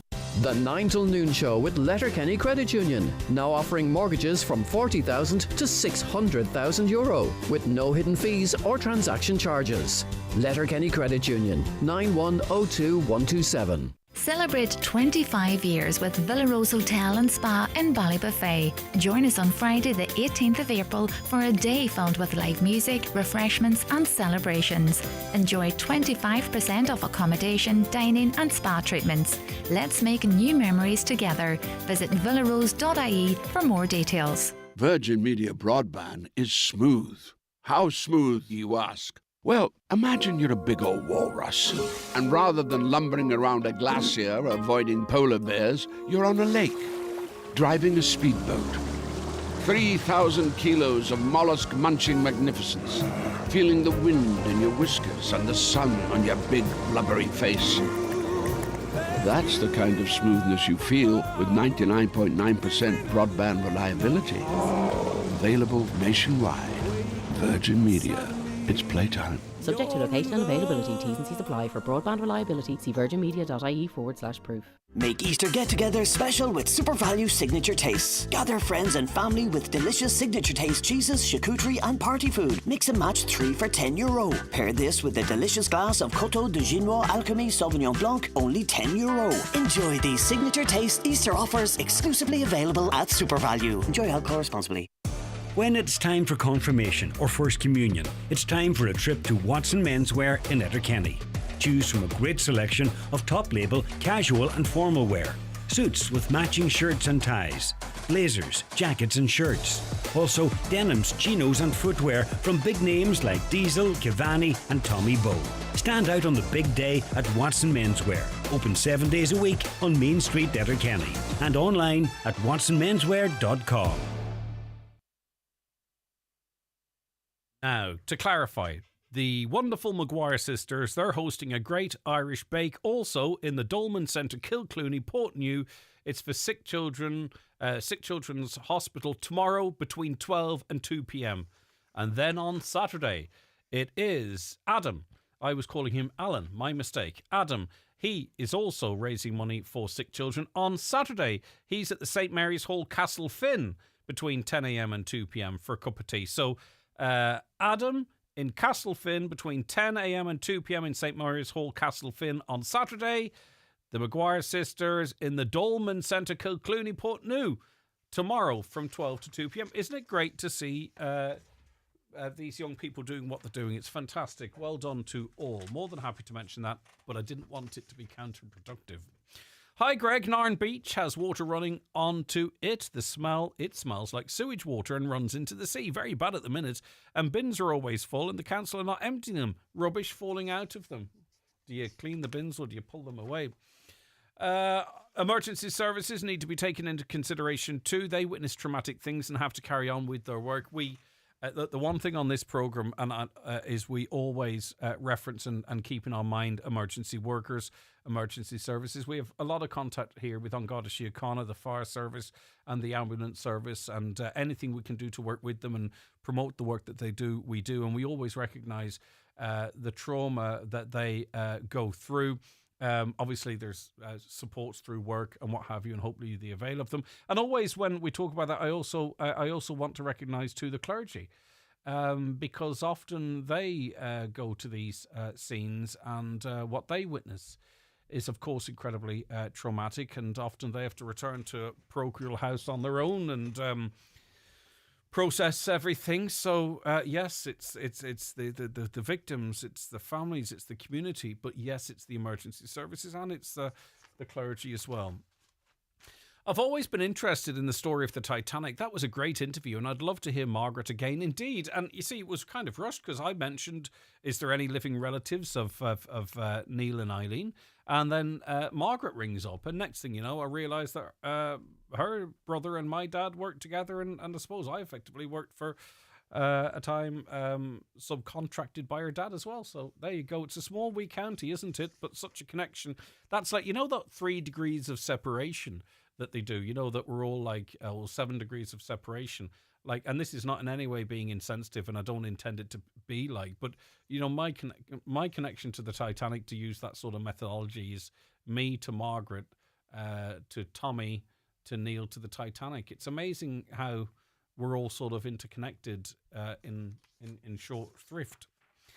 There are no toilets in the retail park in Letterkenny. It's a disgrace. The amount of interviews I've done about those toilets they're about to land is embarrassing. It's a little bit like the 20 million for the electric car infrastructure interviews that we're asked to do. I've sort of put a blocker on that stuff now, unless it's actually happening. Give me a date. I'm not misleading people in relation to this. I'll talk about those toilets in Letterkenny. I'll talk about them not being there, but don't talk to me about them being there until we have a date that they're actually going to be there, because it's misleading to the public, and I don't want to be a part of that. The public toilets in Ballybofey, they're in the Butt Centre. Many people might be unaware that there are public toilets in Ballybofey. I wasn't aware of that. The Butt Centre. Is that the Butt Centre? The Butt Centre? The Butt Hole? I thought that... Where is that? Is that beside the old Butt... Yeah, but that building's derelict, is it not? Is there toilets in there? Okay, well, there you go. The public toilets, I'm told, in Ballybofey are in the Butt Centre. Many people might be unaware. Can someone in the area, please advise me where that actually is? Because I would have, in my mind, the Butt Hall would have been derelict, but maybe there's something with a different name. Greg, there's an increase in theft from shops because many have done away with security. I pointed out a shoplifter to an assistant one day, and she said, if the owner doesn't care, why should I? I'm not confronting them. It's not worth the hassle. Yeah, I mean, I'm not saying that's the right thing to do. I can understand why someone might go, if they're worried about it, put security on. I'm not going to have a wrestle with someone. A caller says... yeah, we always had the same problem with the public toilets in Buncrana for years until a local family extended our children's festival park to include a sensitivity park for children with special needs. They used money from their fundraising to bring our public toilets up to scratch. We're entirely grateful. Brilliant. But how are they maintained? You see, because it's not the provision of bins or toilets or other services. It's them being in a fit state of use, if you know what I mean. Rightio, in the Ballard. Okay, so they're old school referring to, those toilets are in the Ballard. I was thinking it couldn't have been the Butt, but some people will still refer to the new theatre as the Butt Theatre, but it's called the Ballard. That makes a lot of sense. Thank you so much indeed for that. Let me take a break. The 9 till noon show is brought to you by Letterkenny Credit Union, offering low-rate car loans with fast approval. Apply online at letterkennycu.ie or in office today. B&Q's Big You Can Do It sale is now on. Save big with unmissable decor deals, like 3 for 2 mix and match on selected interior and exterior paint and 4 for 3 on laminate and luxury vinyl click flooring. Shop in-store or at DIY.ie. You can do it when you B&Q it. Exclusions and terms and conditions apply. Ends 24th of April. See DIY.ie. If you need an eye test, look no further than Louis Walsh Opticians. Letterkenny's longest established opticians are delighted to welcome patients new and old to their state-of-the-art practice in the Courtyard Shopping Centre. Their latest technology includes a 3D OCT retinal camera, which assesses the health of your eyes in minutes. Private, medical card and PRSI patients welcome. Call 91 21000 to arrange your eye test. Louis Walsh Opticians, Letterkenny. Your vision, our focus. Hello, I'm David Foley, medical herbalist. Are you suffering with stress, anxiety, insomnia? Then ask for Irish Botanica Peace and Calm, a traditional herbal remedy. Irish Botanica Peace and Calm has a naturally relaxing effect, ideal for stress, insomnia, jet lag, and pre-exam anxiety. Call us a natural way, Letterkenny Shopping Centre for more information. Join me, Marty Friel, every Friday night from 8 for Rockin' Hits on Highland Radio in association with Arena 7. Enjoy bowling, laser quest, soft play, or a game of pool before dining in our fast food diner or family restaurant. See arena7.ie. Celebrate 25 years with Villa Rose Hotel and Spa in Ballybofey. Join us on Friday the 18th of April for a day filled with live music, refreshments and celebrations. Enjoy 25% off accommodation, dining and spa treatments. Let's make new memories together. Visit villarose.ie for more details. Highland Radio weather updates with McElhenney's. Discover trending new styles each week in fashion, footwear, accessories, homeware and more. Visit us to explore the latest arrivals in store or shop online at mcelhenneys.com today. So it's warm and dry today. Widespread sunshine. It might be a little hazy in places at times this afternoon, but that's all right because temperatures are 16 to 20 degrees. Now, just as our next guest was about to join us, I was doing a bit of maths here. And I figured out, John, that between me and you, we have now climbed Mount Errigal 53 times. Isn't that an amazing achievement for us? It's very... What are you laughing at? It's very much of an achievement, Greg. I mean, there are people that have probably only climbed it twice, but between me and you, we've been up and down that bloody Me and you are done 53 times, Greg. So you are top. Between us, we've done it 53 times. How many times have you done it? Just about that time. How many times? Say it out loud. What's that up and down? That's 106 in total, Greg, up and down. Right. Okay. So the cat's out of the bag. I just love. You've done. I love Mount Errigal. I love Mount Errigal. I love Donegal. I love Letterkenny. But our big problem, Greg, is can we please get some portaloos for the summer? I met people there this morning from France, America, Scotland, the UK, and just get them a wee place to, Where spend a would penny. would that be fine at the bottom, John? So people can go to the bathroom before they undertake it, or halfway up or on the top. Like, just as someone who has a great experience there, where's the greatest need, or where would be most practical? Look, the car park. I know they're fixing that road down there now at the moment. Yeah. But it's just maybe the car park, or maybe some sort of. It needs to be something, Greg, because people are using the toilet at the wall and using beside the cars, and there's paper and there's rubbish. Yeah, and I get you. It's just, and even Letterkenny Town Park, I love that park, but it's just the toilets, need to be get fixed up. Come There are on, now. Portaloos in the town park currently, aren't they? Yeah, but we'd be querying glad at Portaloo. If you ever slept in a tent, you'd be querying glad. I know I've climbed a few mountains myself. Look, it's great, but Jesus, look, how much would it take? They spent nearly $1 million on that mountain, and it's just beautiful. I love it. Yeah, and I just it's quite frustrating because look, you have spoken there to many people of many different nationalities. My concern, John, is, and I don't want to go back to this, that at least they complain there's no toilets and that's bad, but if they would complain that the toilets are there and they're dirty, it'd be worse. And I just hope that we're not doing stuff because we don't want to have to maintain it. Look, we're good at the big stuff. Donegal, I mean, tourism, please. I'm asking you today, all them people, them smart people out there sending out brochures, and look, get the small stuff right. Look after our own kind of people in that area, first of all. Get the toilets done. There are people walking up and down there every day. That's a great tourist attraction. What's wrong with it? John, as someone who climbs a bit, do you know the great work they've done on the path on Mount Terrigal? But does that make it feel less of an achievement getting to the top of Mount Terrigal and not Mount Terrigal, top of Errigal Dam? It makes it safer. That's what it's all about. Yeah, okay. Yeah. It's the safety aspect, because I used to climb it before when you were into about 3 foot of bog. When you come back and you're covered in peat. Now there's no but bugs look, at all. It's grand. There's different angles up, but that pathway is brilliant. It's a fantastic job. Well done, County Council. What are you training for?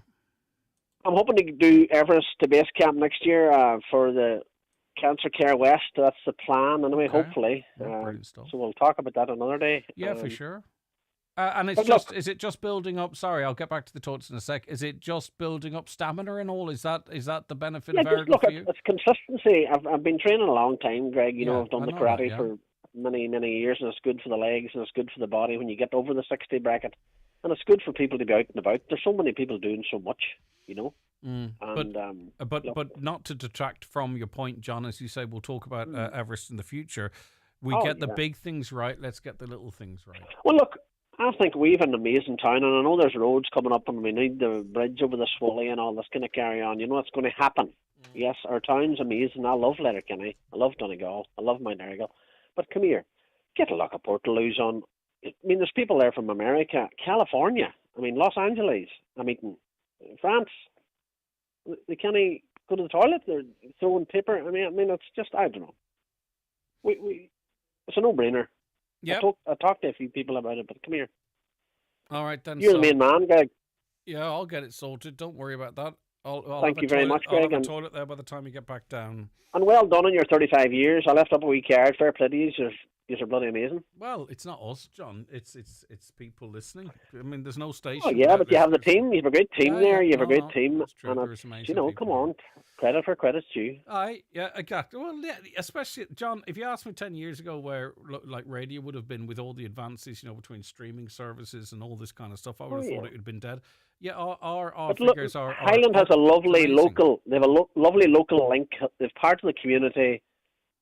Yeah. Yeah, well, we're all from the community too, John, aren't we? Listen, come here, keep on trucking. Thanks very much for that. It's a simple point. We get the big things right. Let's get the little things right. Okay, now just a quick shout out for you because this evening, Ivan Borland in his midst is going to have €1,000 because we've got €2,000 to give away today and tomorrow. So Ivan's Power Hour Plus at 6 p.m. Around about 6 p.m, he's giving away €1,000. Then tomorrow morning at 8:30 on the Naughty Alarm Clock with Lee Gooch, there's another grand to give away. And it's leading up to a big draw on April 16th on John Breslin's show, where we're giving away €20,000, €10,000 for you to spend in Foy's & Co. To do up your house, curtains, curtain rails, paint, mats, carpets, couches, everything, right? So €10,000 go an awful long way. You know, some people talk about doing a room. I think I could make my house look really, really good for 10k all over the place, to be honest with you. But also €10,000 in cash. So that's up to you. You can stick that into the house as well, or pay off your credit union loan, or go on a holiday, whatever you want to do. So €10,000 for foys, €10,000 in cash. You can also win €1,000 tonight and €1,000 tomorrow. You'll be in all 4 draws for €15 per ticket. Now, of course, only play if you can afford to and have a bit of crack with your money that you work hard to earn. You can get tickets for a tenner too if you buy 5. So if you want to group in with other people, that's okay too. Go on to our website, highlandradio.com. Get your ticket, though, before 5:30 this evening if you want to be in all of the 4 draws. You would really need to get in earlier rather than later. So if you buy your ticket now, you have a chance to win 1,000 this evening, 1,000 tomorrow morning, and 20,000 on the 16th of April. You can go onto our website, highlandradio.com, and buy your tickets there. It's really safe and secure. But if you prefer, give us a ring here at the radio station, 074 91 25,000. And it's very possible, we simply don't know, it's very possible that the ticket that will win the 20 grand or one of the 2,000s hasn't been bought yet. We just simply don't know. Maybe it has, maybe it hasn't. I don't know. That's just the way it is. All right, so call us 07491 25,000 or go on our website. Right, that is where we're leaving it. Just to remind you that tomorrow we're coming live from Irish Pressings in Gweedore. This is a company that maybe you are very familiar with, maybe you are not, but they have been working away for 20 years, employing people, taking money into the local area through their work as market leaders in the design and manufacturing of tooling, metal stampings, welding assemblies, projection welding, precision machining and prototyping services. I'm looking forward to going over and having a look around, and we'll be broadcasting the show live from there, kicking off with the Friday panel, and then loads of chat conversation and some live music as well. So